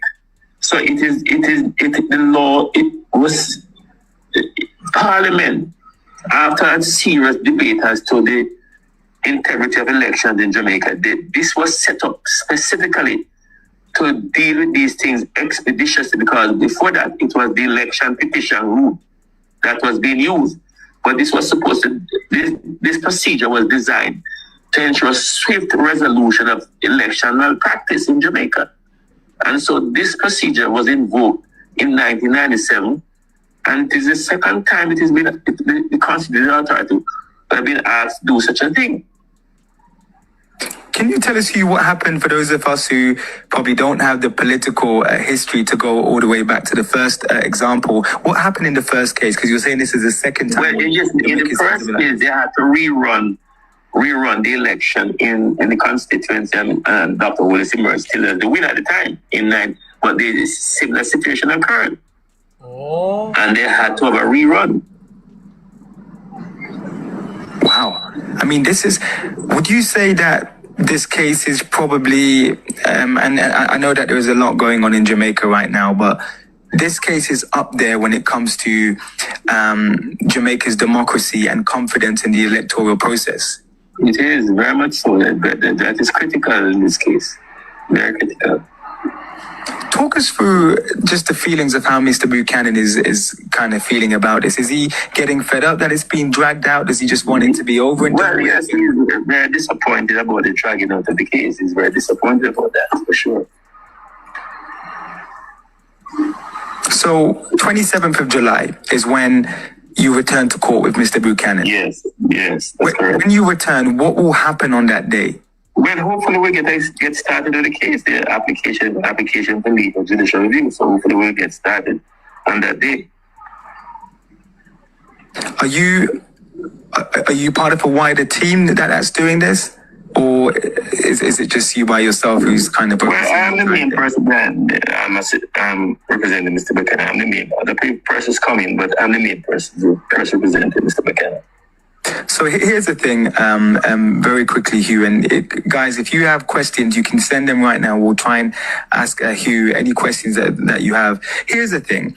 For people like myself who aren't in Jamaica and we're watching from afar given the fact that you just explained it so eloquently and so clear, it feels like to me that this is, when people say consequential? Yes. This is one of those consequential moments. And if Yes. if you win this case, right? And let's just speak hypothetical here. You win this case. Do you think that this will damage, the public's trust in the system, the very institutions that exist, that people should trust in Jamaica? Because something went wrong. It could also result in some reassurance that the system works, because the law was set up to deal with these issues, and it is important that the judicial process be allowed to work to, and where there is evidence of election malpractice, that it should be dealt with. And we are saying in this case, the evidence was compelling that there was election malpractice, and Mr. Buchanan is entitled to have this matter addressed in a most transparent way. Yes. What reforms do you think are needed off the back of this case once this is all done and dusted? Is there anything that can be put in place now in order to prevent this happening again? Well, that is why the Constitutional Authority is set up to ensure, to police elections in Jamaica. That's what they are there for. They are set up to police the polls. So the process is to be allowed to work. So they are there to ensure that elections are conducted according to law. And where it is not, they have the power and a duty to have it corrected. Let me ask you the opposite now, Mr. Wildman. If the Court of Appeal rules against you, will you finally accept Andrew Holness as the legitimate winner and move on? Well, that is for Mr. Buchanan. I mean, it's possible that he could go also to the Privy Council. Yes. So that's Mr. Buchanan's right to deal with the situation as best as he can. But as I say, we are guided by the evidence. The evidence is there. There is strong, unchallenged evidence that the election was not conducted according to law. And that is what Mr. Buchanan is seeking to have vindicated. I read somewhere, Hugh, that the judge described your case as being, quote, a knockout blow by the law. I would not even pay that much mind, because the judge proceeded on the wrong premise. This is not a time issue. There is no time issue in this case. Mr. Buchanan applied within the 14 days that the law said he's to apply to have the election voided, which he did. And as soon as the Constituted Authority refused to send the matter to the election court, within days, I think 9 days, he applied for judicial review, which the law says must be done quickly, and it was well within time. So there could be no time issue that the judge spoke of. I don't know what the judge was focusing on when she said that, but there's no time issue in this case. You can't mix up this election petition. This isn't an election petition case. This is a new regime set up to rectify elections when they are conducted in violation of the Representation of the People's Act. Has this battle, Mr. Wildman, become, just from your personal observation, is this personal for Mr. Buchanan? This case is this very personal? No, I think it's just strictly a legal situation. I mean, obviously, if he sees that he's wrong, then he wants to get it right, and that's what he's seeking to vindicate his right. So you can't blame a candidate for doing that. That's right. Anybody who feels that they have been aggrieved by the action of, the other side in the conduct of the election have a right to do what Mr. Buchanan is doing. Obviously, not to mention as well, Hugh, I think this case will be significant for you and your legacy, because if you win, there's gonna be a place for you in the history books. Well, we just have to do what we have to. We just have to do what we have to do, because if you are contested the election, and all of these things occurred against you, where people take over the polling station, masked men, your agents have to run from the polling station, people are double voting, people are doing all these things. And then when the ballot boxes are to be transported to the counting center, the law said that it must be accompanied by an agent. That was not done. In the election of when it was done in 1997, these are the very things that were used to avoid the election. Oh. My God. Jamaica. We have to leave it there. I want to say thanks to PDTV, Andre Stevens, and Noel, and the entire team at Partner Draw TV for putting on such riveting show so we can hear exactly what is happening pertaining to this case. This is one case for the record and for the books, and we are going to be paying key attention, and we must support him. So all the labor rights them with them on social media talk about, give up. September 3rd, not teach him a lesson. In coming like the fox and the sour grape. Get the seat in bitter and this and that. You hear what Mr. Wildman said a while ago? In 1997, when Andrew Holness won that seat, these are some of the same discrepancies that took place, and the court ruled in favor and give Andrew the seat. So now that the same thing happened in 2025, I believe that the same rule should apply to him, because he a fall person have been there. So all of the dunce them out there, we are support Andrew Holness and I try to ridicule Mr. Paul Buchanan. I say to the people of this country, let us continue to exercise some faith and continue to pray for the man. And even if our local judiciary not give him what he want, he has the authority to take the matter to the Privy Council of England. We have been here before and we see the result of that. As him so then did do cartel and doing case and drag it out for 14 years in the behind bars. And the one time ISAT got the opportunity to carry it to the Privy Council, see the outcome where Vibes Cartel is today. So let me tell you something, Jamaica. Let us not sleep on this West Central St. Andrew matter concerning the Prime Minister. The question we need to ask now: can a Dr. Christopher Tufton go up against a Mark Jefferson Golding? With all of the atrocities with Christopher Tufton surround him and leadership of the Labour Party, the question we need to ask ourselves this afternoon, yeah? Because it's not a matter of if, a when. When the leadership of the Labour Party concerning Andrew come to an halt, yeah? Because it will be considered null and void based on the evidence that Mr. Wildman brought before the court. This is a case to watch. So Jamaica, let us ask whoever is going to succeed Andrew as leader for him party, can a Christopher Tufton, can a Horace Chang, or whoever else them have over there, yeah? Can they? Because me not see none of every one of them over there rotten along with Andrew Holness. Can individuals who are rotten to the core, yeah, be put to challenge a man of integrity in the name of Mark Jefferson Golding? Huh? Floyd Green? What can Floyd go Green? so? Jamaica. This is another one to watch. 25 minutes to the hour of 1 o'clock. Let me remind you that I have to get out of here by 1 o'clock. So I have one more matter I want to bring to the forefront before we wrap up here for today. And let me use the opportunity. Yes, 470 odd people here. This is a record for us this morning on the DREBRIAN show. It's been a very long while. We haven't gotten these numbers. It means that we are doing something right.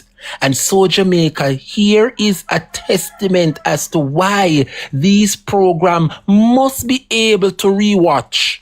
It was a beautiful program so far, and I'm counting on everybody tomorrow to come through for me to help me raise my target to achieve that laptop that I need to stream my program on YouTube so we can run the program concurrently and simultaneously on TikTok and YouTube. So tomorrow, I want someone to come.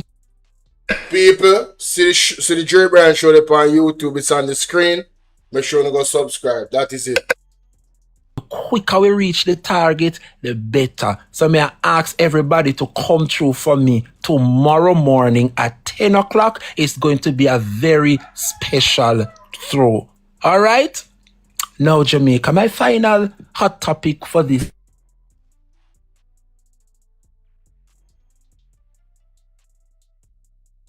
Of course, we have to look on what is happening between Washington and Kingston. Because, Jamaica, I cannot understand how on God's earth, big up yourself, Audine Henry, big up yourself, Sanaya Crook, big up yourself every time. Dion Paul said JLP must be abolished. I would like it to be no more. Big up yourself, Dion. Mr. Struggle Martin, big up yourself, sir. I see you locked in. Big up yourself, Struggle. You know, Struggle is the man that sing our party anthem. Big up yourself, Mr. Struggle Martin. Good afternoon, Empress Madge, locked in from St. Bart. Big up yourself, my brother Xavier Gunners. Big up yourself. All right, Davian. Up me something, of course, man. All right. Anytime, anytime. Now, Jamaica, my final hot topic for the afternoon is, of course, between Washington and Kingston. And I'm going to tell you why. How on God's earth that 3 top high-ranking government officials, yeah, come to the public to explain to us the third country national agreement. And when you look at the 3 individuals, Chang, Diana, how else? And the Prime Minister, yes. All of them are sport doctor back of their name. Dr. Chang, Dr. Andrew Holness, and Dr. Dana Morris Dixon. Yeah? All of them. And the accused up to now, who was accused? I shouldn't even say accused because the United States Embassy came out clear and said the member for Northeast Manchester, Audrey Mark, go up, they go put proposal to them. All 3 of them bearing doctor behind them name come out, come speak on the matter, except the culprit. Jamaica, ask yourself, what is it that the Labour Party continue to hide from the country? Because if the individual who went to Washington to make such proposals are numb and mute on the matter, yeah? How on God's earth Changa, Andrew, and Diana go come tell we otherwise when the U.S. Embassy put it out there categorically? Yeah? I remember say, when you look on Kingston and Washington, how this a government conduct its affair, I am quicker to believe Washington than the Andrew Holness-led administration. I'm going to tell you why. Good afternoon, truth of the government. I wish you were here earlier to hear the demise of your prime minister and his constituency. But anyhow, and I appear you know, man, you're welcome here as a Labourite anytime. You're one of the respectful few Labourites I know. But anyway, Jamaica people, the 3 of them were sport doctor behind them named Dr. Chang, Dr. Dana Morris Dixon, and Dr. Andrew Holness. All 3 of them come explain to the nation, and not one out of the 3 of them makes sense.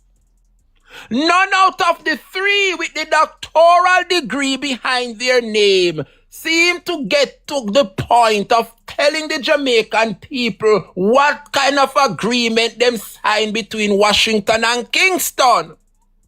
Huh? Jamaica. Up to now, Audrey Mark have not come out to clear her name, and as she are the accused, you know. So Andrew come out, come speak for Audrey Mark. Dana come speak and defend Audrey Mark and Horace Shank and He needs some milk. and tell me one heap of cock and bull story. Yeah? And speak with Audrey Mark. Up to now, she will go up there, we go propose the deal, no chat, you know. And who there whenever Emotional, up here speak on the behalf of her. Something is hiding. Something is hiding, my Jamaican people. And I tell you what. First, they come out and tell we say, oh, visa were being threatened. And that confuse the propagandists come out first, come and try spin the narrative, you know. Yes, man, they send out them propagandists cliff. They can try to explain it, say, oh, visas were being threatened. And what else then do? Yeah? First, the argument was, oh, it's the lie, it's misinformation. Eh? So then couldn't get away with the first lie where then come tell, you know, come talk about visa this and visa was being threatened. So then come out, come tell we another cackle story, say a misinformation. When that no work, then come out, come tell we about we had no agreement to bring 10,000 people to the country. It's 25 people. And how we have a memorandum of understanding. So at 3 times now, then come out and I tell you a different story, you know. The first one, then send Cliff come spin, come say, oh, visas were threatened. When that no work, then traffic come change the reason why, you know, and come tell we about, oh, it's a misinformation, and blah, blah, blah, and we're conflating 2 different issues. When that never work, then come say, oh, we never have no agreement, you know, 10,000 people come here, it's only 25. And that didn't work. That didn't work either, you know, Jamaica. So, them say Audrey Mark. Yeah?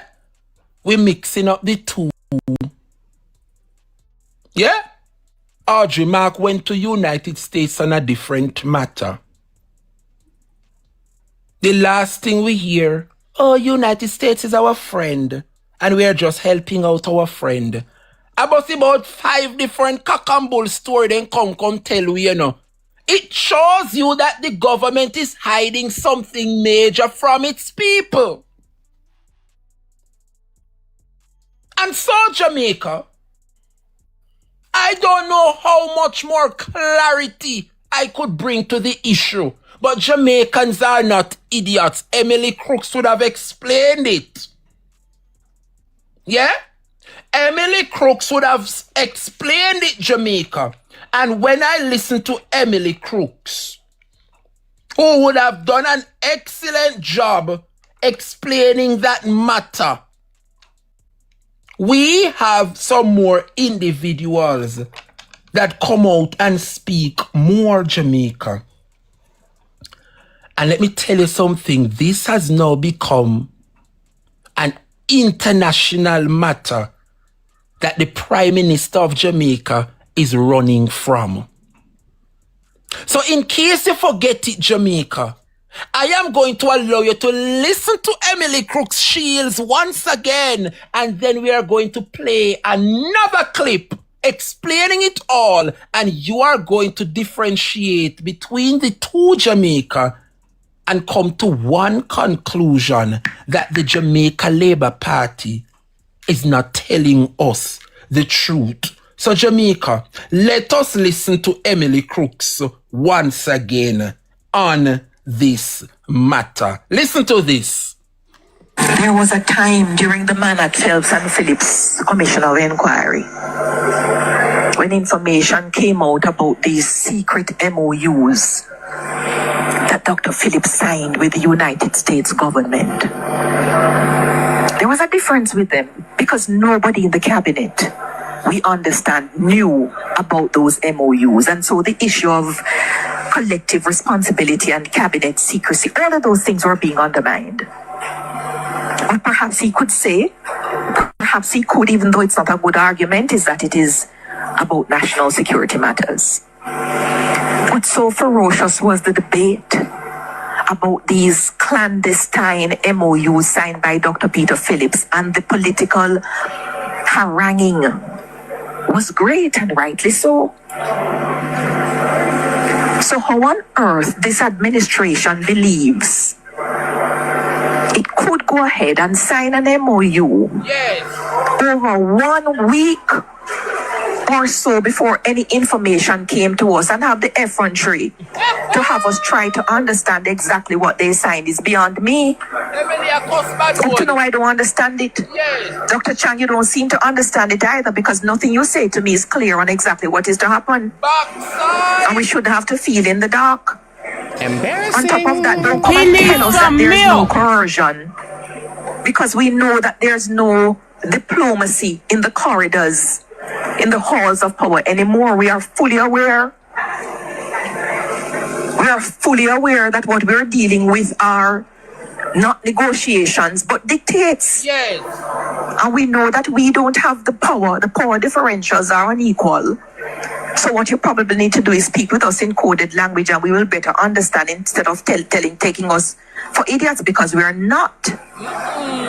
And it doesn't help that other Caribbean territories have these so-called TCNs. You need to read the room. You need to learn from history. You need to know when to speak with us and get ahead of the news. So what is happening now, to my mind, is not acceptable in how the matter has been handled. And even though we don't understand, you're telling us that these individuals are not deportees, but are they free people in the United States? Are they buying a ticket to come here? Or are they to be transported in the custody of representatives to get here? And if they are not, we are not into the euphemism. You need to talk straight. And if you cannot talk straight, get somebody who can talk straight and level with us. This administration, you need to watch yourself. There's a time when the thing goes to water bottom and it's going to drop out. There cannot be so many mistakes in 1 week. Or 1 week behind the next. When David Cameron came here and promised a prison, it was rejected forcefully in the Parliament of Jamaica by the then opposition leader Andrew Holness, and I agreed with it. Chiefly because of the historical relic, because of our relationship with the UK, and the issues concerning slavery, which is a bit different from the United States. But exactly because of that, and exactly because of the secret MOU, you come to us early and explain and distinguish. You don't hold a speech until some biennial conference. Don't make, my granny would have said, don't make people spit on the ground and it dry up before Dr. Wheatley resigned later. And give us full explanation about this so-called MOU. Because up to now, I don't get it. And I read things in light. I don't read in the dark. That's all the time we have. I read things in the light. I don't read things in the dark. But Jamaica, listen me good before I wrap up the program with my last pointer. It is the fact, you know, that the Jamaica Labour Party Andrew Holness-led administration would have signed that MOU 1 week before it came to light, and the nasty, dirty Prime Minister went on Cliff Hughes and got tell Cliff Hughes and the nation, said the United States misinterpret our remark. But yet still they would have already signed the MOU 1 week before Adrimark. Cause sit down up there, open up our crutches. Jamaica, me sorry for the Labour Party, you know, me telling you so no shall know nothing near peace in the third term, yeah. I don't know, believe me. Jamaica, I don't know, hear nothing yet. I want you, Jamaica, to listen carefully. Yeah? Another individual breaking down Kingston, Jamaica. Oh no, I got open wide. Listen to this as we bring the program to a close. Listen carefully. Listen carefully, my people. So I personally think that this government has completely lost the plot. Can you imagine for just a second that the government of Jamaica has agreed to receive people deported from the United States?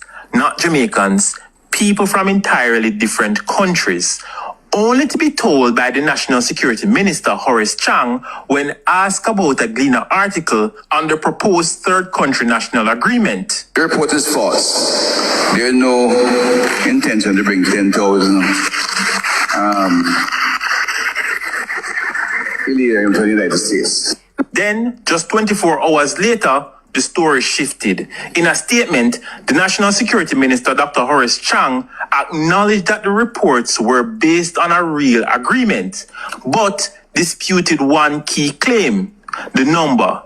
He insists that Jamaica has not agreed to accept 10,000 third country national, but within hours, the narrative shifted again. Speaking to reporters at the post-cabinet press briefing on Wednesday, June 17, Chang confirmed that the United States had approached Jamaica as part of its efforts to manage its growing migration crisis. He said the proposal was considered by the cabinet and the government, led by Prime Minister Dr. Andrew Holness, agreed to participate in the agreement. The TCN is an American request. They have done so with several allies across the region and throughout the world. So it's their challenge that they're trying to resolve in a human way. They are friends and they're seeking assistance to resolve the problem. It's either this man is dense, a figurehead, or a damn liar. And just when you thought that the story was done, yet another revelation. A diplomatic document from the United States Embassy appears to tell a very different story. Former Jamaican ambassador to Washington and current cabinet minister Audrey Marks proposed an agreement that would have Jamaica receive up to 10,000 third country national during a discussion with the U.S. official in Miami earlier this year. Now, there's a conflation of that with a discussion that would have happened with Minister Marks in relation to exploring skilled laborers coming to Jamaica. Now, it's important to note, she's not the Minister of National Security and she is not the Minister of Foreign Affairs. She was the Minister of Efficiency, Innovation and Digital Transformation. And the government of Jamaica had said publicly, repeatedly, that the Americans were the ones who came to them. The TCN is an American request. We have a name for those type of people. The minister also said that the foreigners are not criminal. I have no agreement, no understanding, and there are no discussions to accept convicts from the United States. In fact, anyone coming from the United States is reviewed by the NIB before I indicate that they can land in the country. But in a video recently surfaced, Marco Rubio said this. We are actively searching for other countries to take people from third countries. So we are actively, not just El Salvador, we are working with other countries to say, we want to send you some of the most despicable human beings to your countries. Will you do that as a favor to us? And the further away from America, the better, so they can't come back across the border. I'm not apologetic about it. We are doing that. The president was elected to keep America safe and to get rid of a bunch of perverts and pedophiles and child rapists out of our country. So I feel country, you want them come. Not a backside. So we have a long-standing incapability of providing what is deemed acceptable and reasonable condition for the detention of persons in Jamaica. Why are we seeking to compound our problem? They're free to move around. They're here in a transition mode, like in transit back to their home state. And we're expecting to be out. While they are here, they are, as I said, they are in transit, they're free to move around. They'll be under some support from the international organization for immigration, but it's not a detention in any way. We have so many issues here in this country that is yet to be resolved. And you want to compound this problem by having 10,000 other people into this Confusion? What exactly am I missing here? People, I would love to know what your thoughts are, so please let me know in the comment section. And of course, thanks again for watching. Please, by all means, support the video by liking it, sharing it, and if you have not done so as yet, subscribe to the channel. Jamaica people, me come across the clip on YouTube and I say, no, this is newsworthy to the people and my listeners to hear. We are in serious, serious trouble. Knee deep.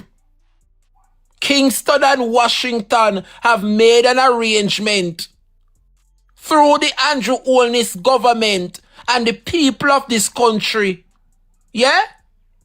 was left in the dark. And these are the men and women you guys put in the cabinet to represent you and I. But how can we expect any better? Tomorrow Friday, tomorrow make 1 full week and odd since Andrew Wheatley, was reported to be charged, and up to now the DPP cannot put out the charges despite the IC's recommendation.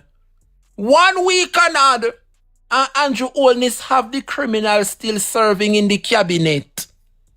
Oh no, sister, we country turn one piece of preke. Oh no, realize that we country turn one piece of preke. Can you imagine? Good afternoon, my dear. You running a match? Sure. Make we go for one no quick and fast. Jamaica people, what a way to end the program. Let us blaze a match together. Please and thanks everybody. Let's show some love and some support as, we get into the groove for tomorrow. So show me some love, show me some support. You know what to do. Use up the double, people. If you don't have any gift, just tap up the screen. That will work. If you don't have any gift, just tap up the screen. Keep it going, keep it going, keep it going.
Pull up.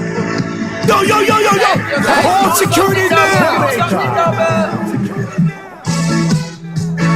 Use up the double. Everybody. This is another Crazy J. Hey Andrew, Use up the double, thank you full guys. time for you go now. Thank you.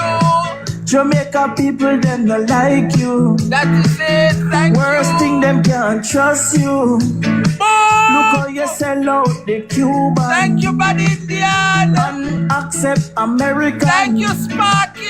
How you know say they no like we. Money pull up, money pull up, money pull up. No, that is Crazy J, ladies and gentlemen. Yvonne, what's up? Queen Candy, big up. Thank you, Frankie. This is another Crazy J. God bless you guys, thank you. Hey Andrew, a full time for you go now. Jamaica people them not like you. None at all. Worst thing them can't trust you. Look how you sell out the Cuban and accept American. How you know say them no like we. From morning them a fight we. Andrew, look what you do now. Thank you guys. I worship you make come down. Thank you. How you know we can't fight. Andrew, you sell we out. Thank you, Sir Chief. Andrew, Andrew go fix up the road them. The hospital them need doctor. The whole of Jamaica fracture. My God. From we get the Melissa. People asleep on that day. Some asleep on floor. Guys, this a death before this Anna, you know. My friend. And this you call death before this Anna, you know. One hour. Not even little tops. Not even not tops. They not give me friend. I saw it go. You there go come. You hear me have to run. I just want quick one me a play, alright? Alright, big up yourself. Every time, darling, every time. Jamaica, I want to say thanks to all those who participated in that match. And I just want to get into the groove for tomorrow. This is what tomorrow will all be about. So may I ask you, those of you having a little bank account, me nah make you go broke the bank. Just put aside one little $10 for DREBRIAN. I would have done an amazing job. I'm known to love and appreciate the work.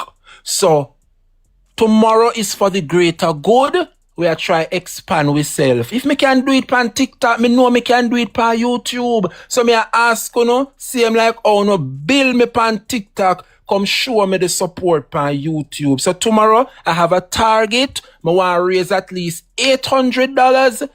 It is to go towards my laptop. I'm buying an Apple. It's a MacBook and it will have all the features to have a successful live broadcast on YouTube. So may I ask everybody come through with the pledge them. I will provide the bank account, the Zelle, the Cash App. When I close the program, you guys can go on my bio, my page, and you can see the Zelle information, the Cash App, and just get used to it.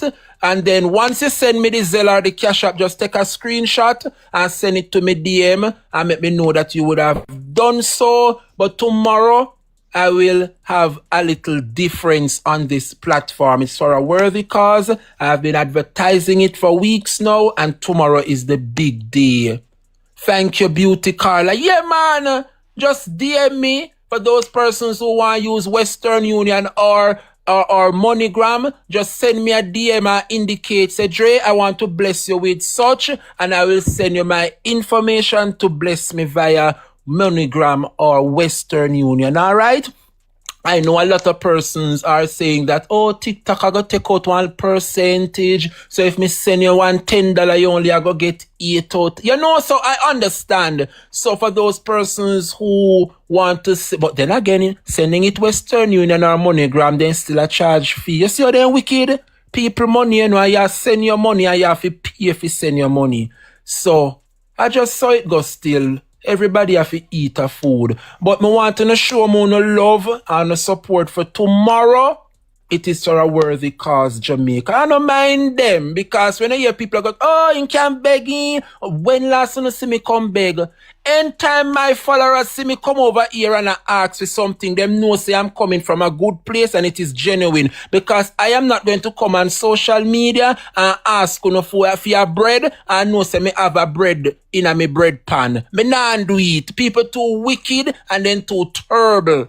So me a come tomorrow, come ask, and I think I am entitled to ask because me nah go thief and me nah go broke the bank. The Bible says if you ask and it shall be granted unto you. And I am asking. Me nah go thief and you say because me nah have no 28 bank account like Andrew and the Labour Right Party, me a come ask. Honestly, Jamaica, it was my utmost pleasure being here, doing what I love.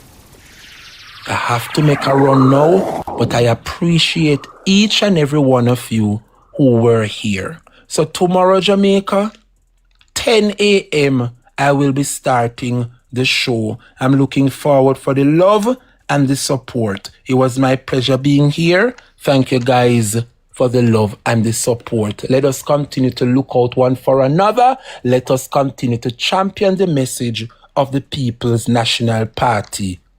The word is love. And yo, big up JAMAICA, ladies and gentlemen. Make sure that you go to his YouTube page. If you don't have TikTok, any one of them are the same name or the same symbol we want to see on the screen, ladies and gentlemen. Alright, on here tomorrow I have a small show 10 a.m. Probably about an hour or so. And he will be looking to, earn some cash to buy a new laptop so he can come on YouTube and then he can start doing show them. And people can get to see the recordings. As I said before, it's one of the reasons why I do this. Usually I don't come live in the morning, You have Mr. Wayne doing some, you have a whole heap of people who go live in the morning, you understand? Usually I try to come on in the afternoon, around 3 or 4 o'clock, sometime 2. Anyway, in that zone there that me do. See? So anyway, later on this evening, I am hoping that it works out today, where I'll have Mr. Buchanan and his lawyer coming on.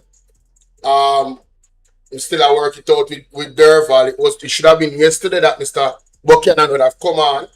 If it's on TikTok, I will be streaming the TikTok and YouTube same way, and you guys will be able to hear the conversation that we're going to have, ladies and gentlemen. I'm going to call Derval right now for ask him what is the latest update in terms of time or anything like that.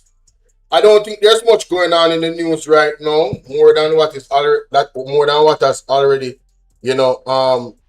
took place. But let me just take these things off the screen because I always want to check to see what is the latest update. That was a fulsome show from DREBRIAN. Tackled all the issues. Guys, hit the like button before you exit. You know what I mean? Please and thanks. Yeah, man, hit the like button before you exit. Let me see. TVJ. Swag one pan TVJ. TVJ. See if there's any. So much going on. Look at what happened with the nurses. Boy, I may tell you. Oh! We never see this. Mighty God, let's look into this, ladies and gentlemen. Imagine being able to build an app with your name on it, just by thinking about it. Meet Base 40. All right, opposition spokesman on rural and community development, Dr. Kenneth Russell, is calling for a coordinated national strategy to close Jamaica's urban-rural divide. He joins us now to tell us more on this. Good morning to you, sir. Good morning. How are you doing? Good. Sir, your first sectoral debate. What was that like for you? Exciting and privileged at the opportunity to speak about an issue that, because I am from rural Jamaica, and so to have this responsibility to speak on an issue that basically I grew up, it's my experience, it's my lived experience. So to be able to speak about that for my people, as well as to talk about what the future could look like. I found that exciting. You're never nervous? You know, there's always, some amount of nervousness, just to drive you enough to get you excited about. I was less nervous than watching the birth of my daughter. By the way, she turns 18 today, so I want to say happy birthday. Oh, that's so lovely. Yeah, happy birthday, Michaela. I love that. I love that you were listening. Good. But I have long dreamed, I guess, of being in representational politics, and then to get to the point where you're in that parliament speaking on issues that matter to people. And I know the rural agenda has been neglected for a long time. So it was great to be able to have that conversation. Yeah, because you said you grew up in rural Jamaica. So let's talk about it, right? The disparity between urban and rural communities. What does that look like for you? Yeah, so some of it's visual. You can see it as you drive. If you leave the coast, the St. Anne coast, for example, which is more urbanized, and head towards the hinterlands, first the roads start to fall apart. Then you see fewer houses, so the density of population is less. And then when you look at how people live, if you were to travel this morning along the route from, say, St. Anne's Bay, going to Higgintown, Claremont, and up to the hills towards 9 miles, by the time you get to 9 miles, you're going to see people with bottles carrying water. You're going to probably see the farmers going to the fields, while on the other hand, you're passing the buildings, the services, the service centers. By the time you get to 9 miles, your phone won't work, right? So very basic things. Some of them, as I said, you can see them, they're visible. Others are experiences which you have to live with. Because even though you might earn the same minimum wage in St. Anne's Bay as you do in 9 Mile, in 9 Miles, you have to spend a lot more of that to get to those services in St. Anne's Bay. You have to spend a lot more of it on transportation, and so on. So it costs a lot more. And so the burden is felt in how people are able to live their lives. Only to say that your community would not be the only community going through something like that. Sure. I say that to say, I read one of your colleagues, Mr. Dennis Gordon, who said the constituency fund is not enough. I think he gets $3 million. And he was saying that to fix Chisholm Avenue, and this is exactly what he said. He said the money doesn't get just to fix Chisholm Avenue. It would have taken 15 years. Yes. Is it more than just the constituency fund you're talking about, or are you saying rural Jamaica is just not being looked at as urban Jamaica? So when I say rural Jamaica, I'm not only speaking of my constituency of Southeast St. Anne. I'm speaking of all rural communities across this country. Dennis Gordon, the Constituency Development Fund, it's 20 million that is provided, and he probably was speaking about the amount you can use for infrastructure. Right. So yes, that is a major challenge, because you really can't address the issues with the resources you get through the Constituency Development Fund. So what I spoke of in my presentation was the need to actually show greater linkages among the agencies. If you're able to have labor and social security, education, agriculture, and so on, working together, having a coordinated approach to addressing the issues affecting people in rural Jamaica, you get a lot more out of it, actually, than being able to provide us a fund to a member of parliament, right? It's getting those agencies to work in a coordinated way.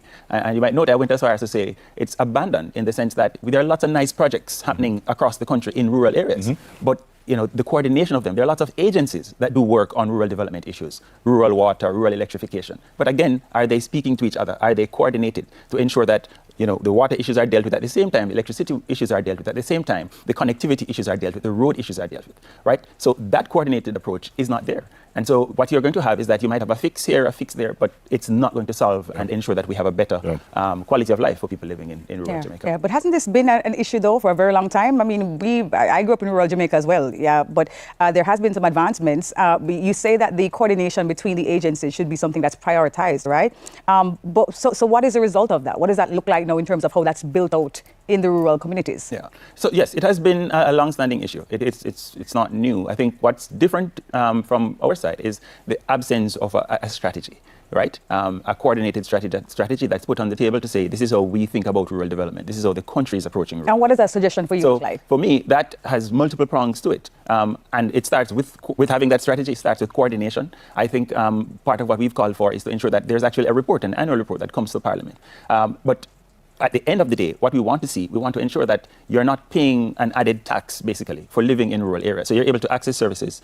There's more reliable connectivity, issues of roads, water, and so on. These are things that take a toll on physically, but also on your ability to contribute productively to the country. Now, think about the person who comes to an urban area, who is pushed from rural to urban area. That person is coming ill-equipped in most cases to contribute in the most optimal way because they're not prepared.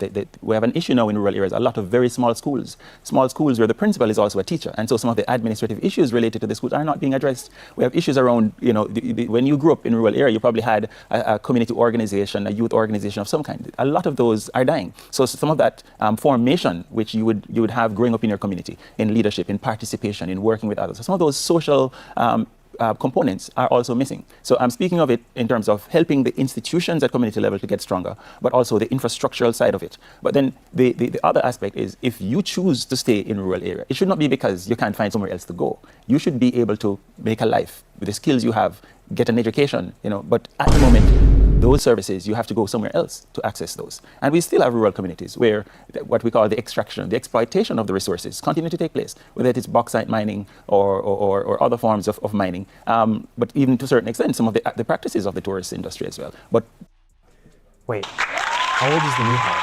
I don't know, but he literally uses Excel. The resources are there. They are used to develop an industry, but the people themselves are not benefiting. Dr. Russell, you said the poverty rate in rural areas stands at 11.5% compared to 3% in Kingston. And I quote what you said. You say, so if you live in rural areas, you are 4 times more likely to live in poverty. Why? Because you have farming communities, you have companies in the rural area that people work, and hospitals that people work at. So why would it be 4 times more likely to be poorer than folks in Kingston? Yeah. So that's the data, that's government data from Statin. And I think overall, globally, it's more difficult because of some of the issues we spoke about earlier on. It's more difficult to reduce reduce poverty in rural areas.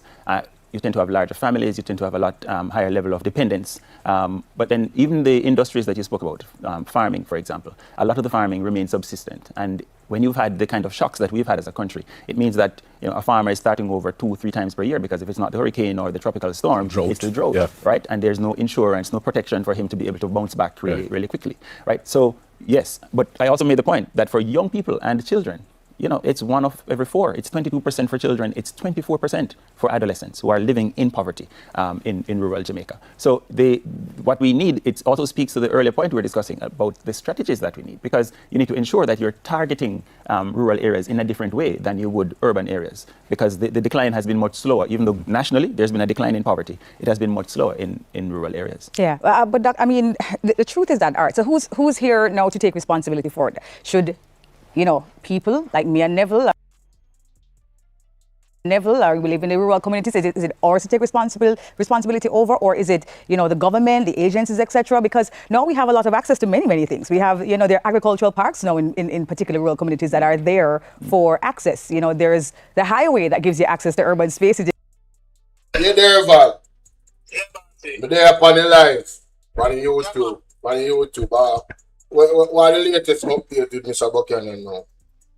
According and sent him and get back to me, pretty soon get back to me by now at 3:30. Alright. He might get back to me. Alright, thank you. Yeah, man. Alright, Mitchie, up top. Yeah, up top.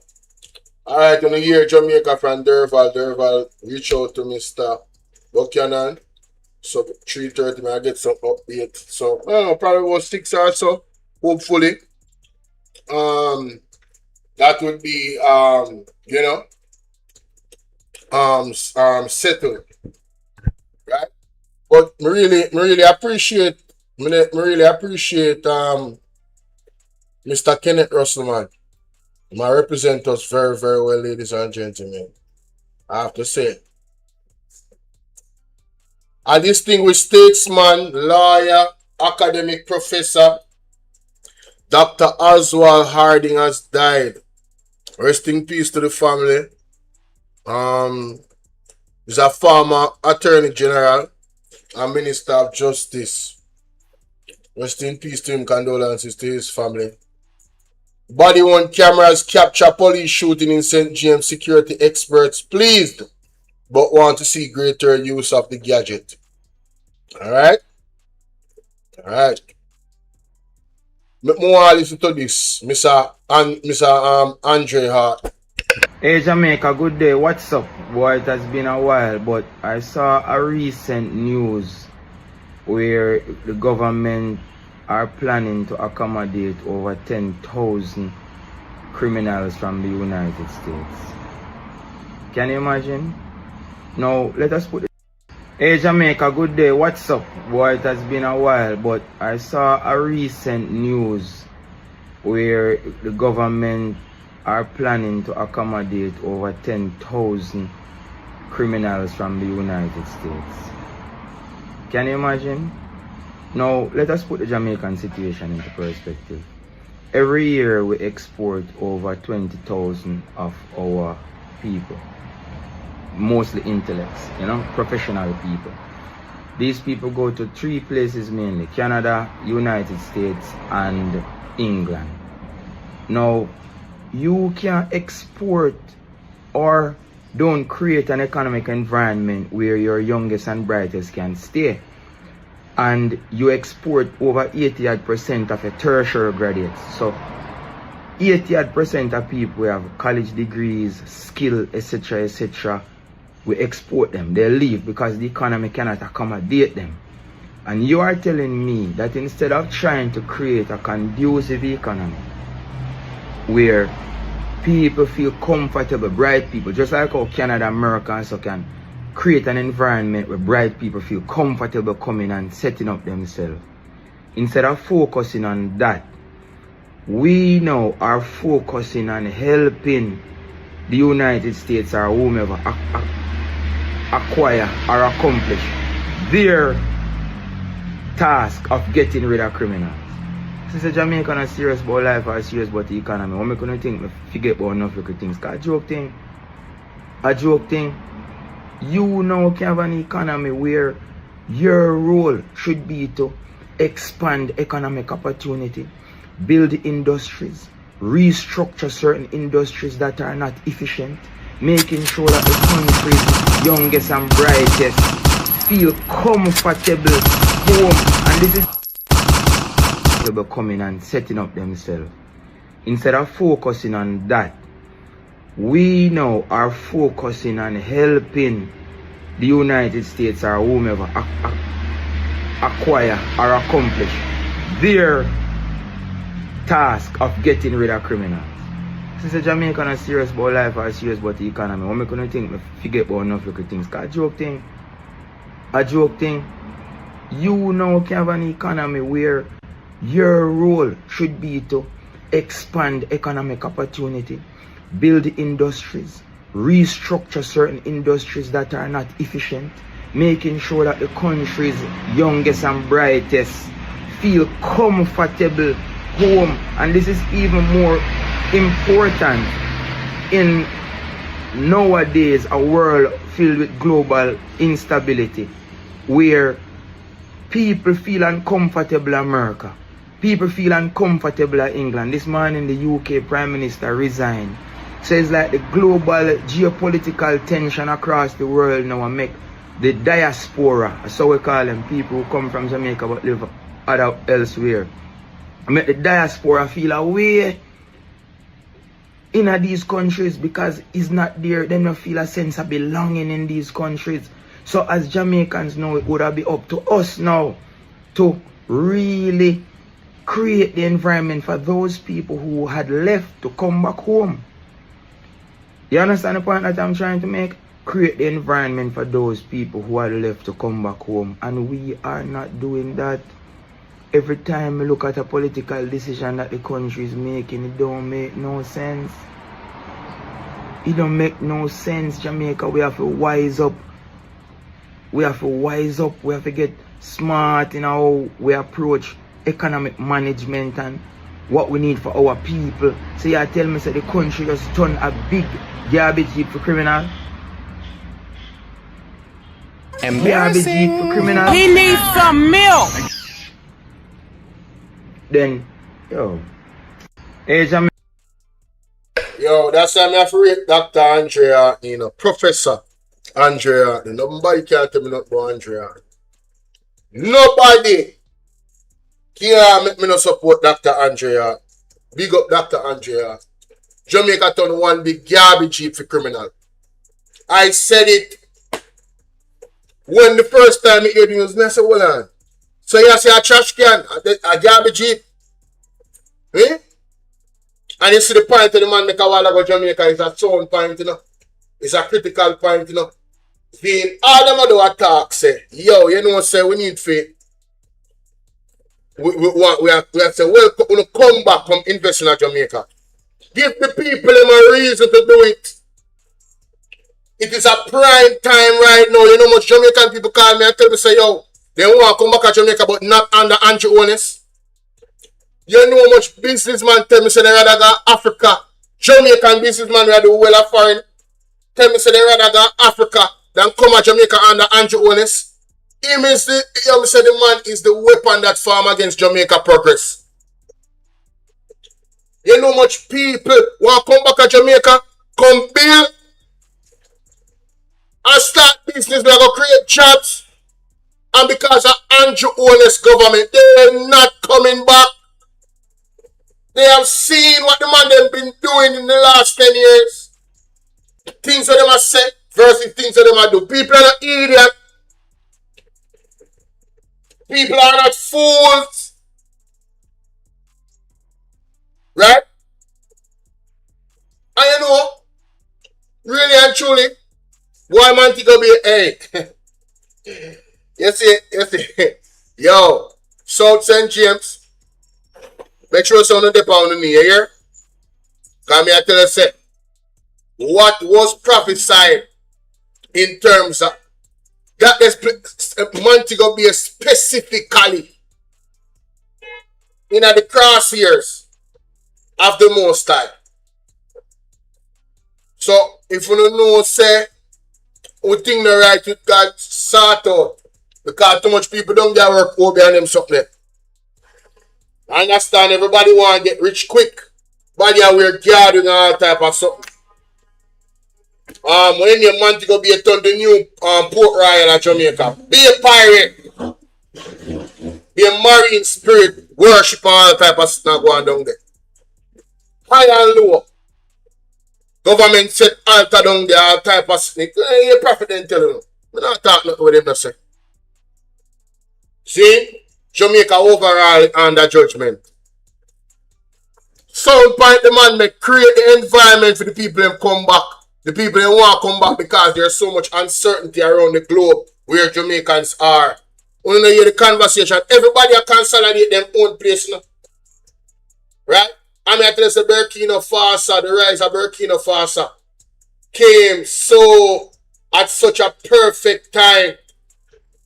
That man is doing all the things then to secure him own ground for what is to come.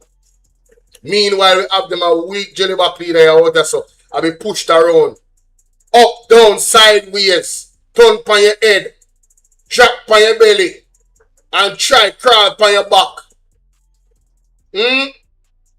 By external forces.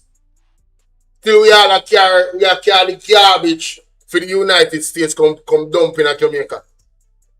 Right? I tell me say so, and me say so, Mark Rubio say so. The worst is come on the earth. Yes? And the man them agree to that. And we all here say our minister approach the United States. Come on, man.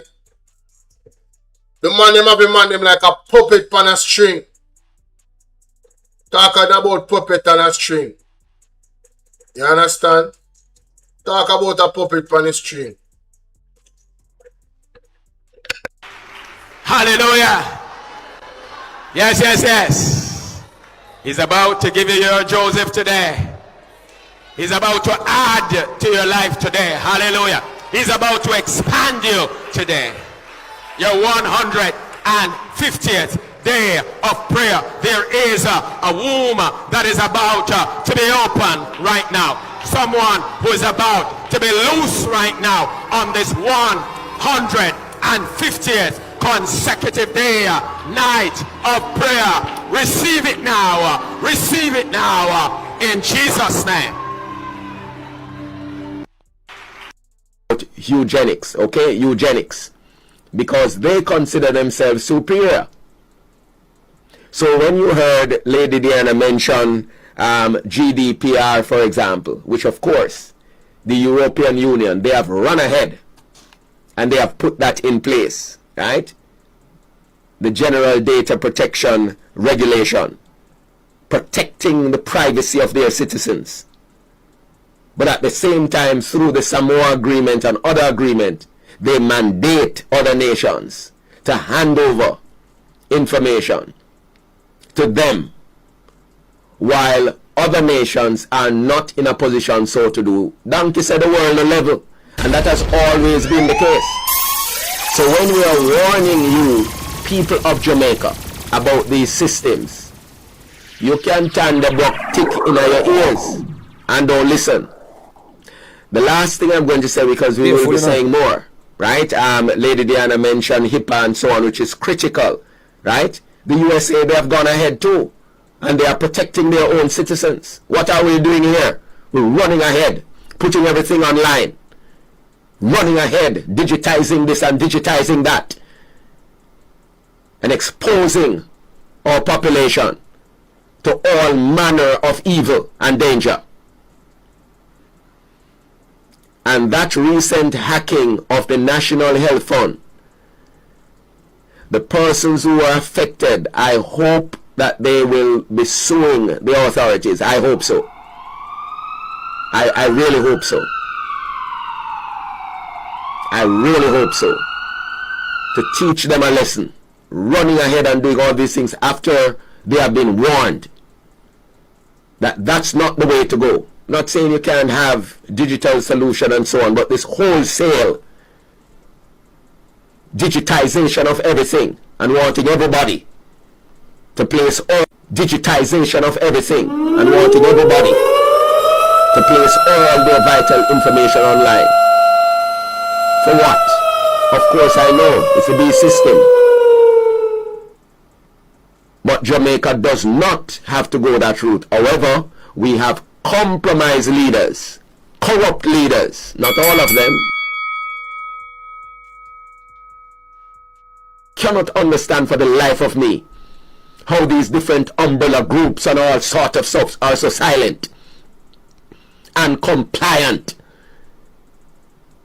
in all of this. Huh? And yet they're saying they are church. Yet they are saying they are men of God and women. If you are a man of God, you should know, because the Holy Ghost will reveal things to you, even if you don't have the details. Because many times, Holy Spirit will give us intel and alert us. We may not have all the information, but at least we know danger, and then we now prayerfully seek out those who have the information to explain the finer details. It's a crying shame to look at the state of our churches in Jamaica, all of them, for the most part, with the exception of a few. Listen to what they are preaching in their churches. Listen to what is happening in their Bible studies. Hardly anything having to do with what is happening so that the people can be prepared for what is up ahead. If there's one place where the people should be in the know, it is in the church. But if the churches are not rightly aligned through their leadership, if they are not hearing from God, how are they going to warn the people? There is a midnight cry that is about to come upon this island of Jamaica. Watch and you will see.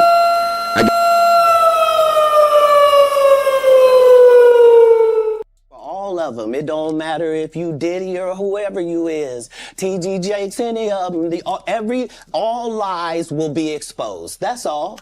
And anyone who takes that the wrong way, know why they take it the wrong way. The truth is the light. Truth is the light, ladies and gentlemen. Be prepared.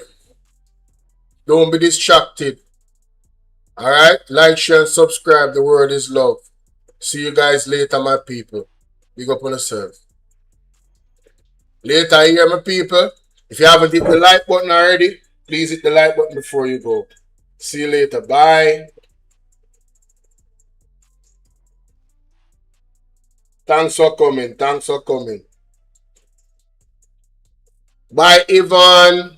Bye, Queen. AMG. That sound like one car. AMG Fast. That sound like one car. Merville. Big up everybody. Lorraine, Martha, Ermin, who else? Joanne Sinclair, Empress Norma, Marcia, Calligrapher. Big up on yourself. I know probably be at work. Carl Stewart, Sparks Brown, Ryan Campbell, Jaine, my darling. Big up yourself.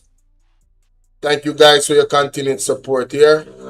See you guys later. I'm gonna try and get Mr. Buchanan on. I don't know. Mr. No, so when we lock off this, me still at work. So see you guys later.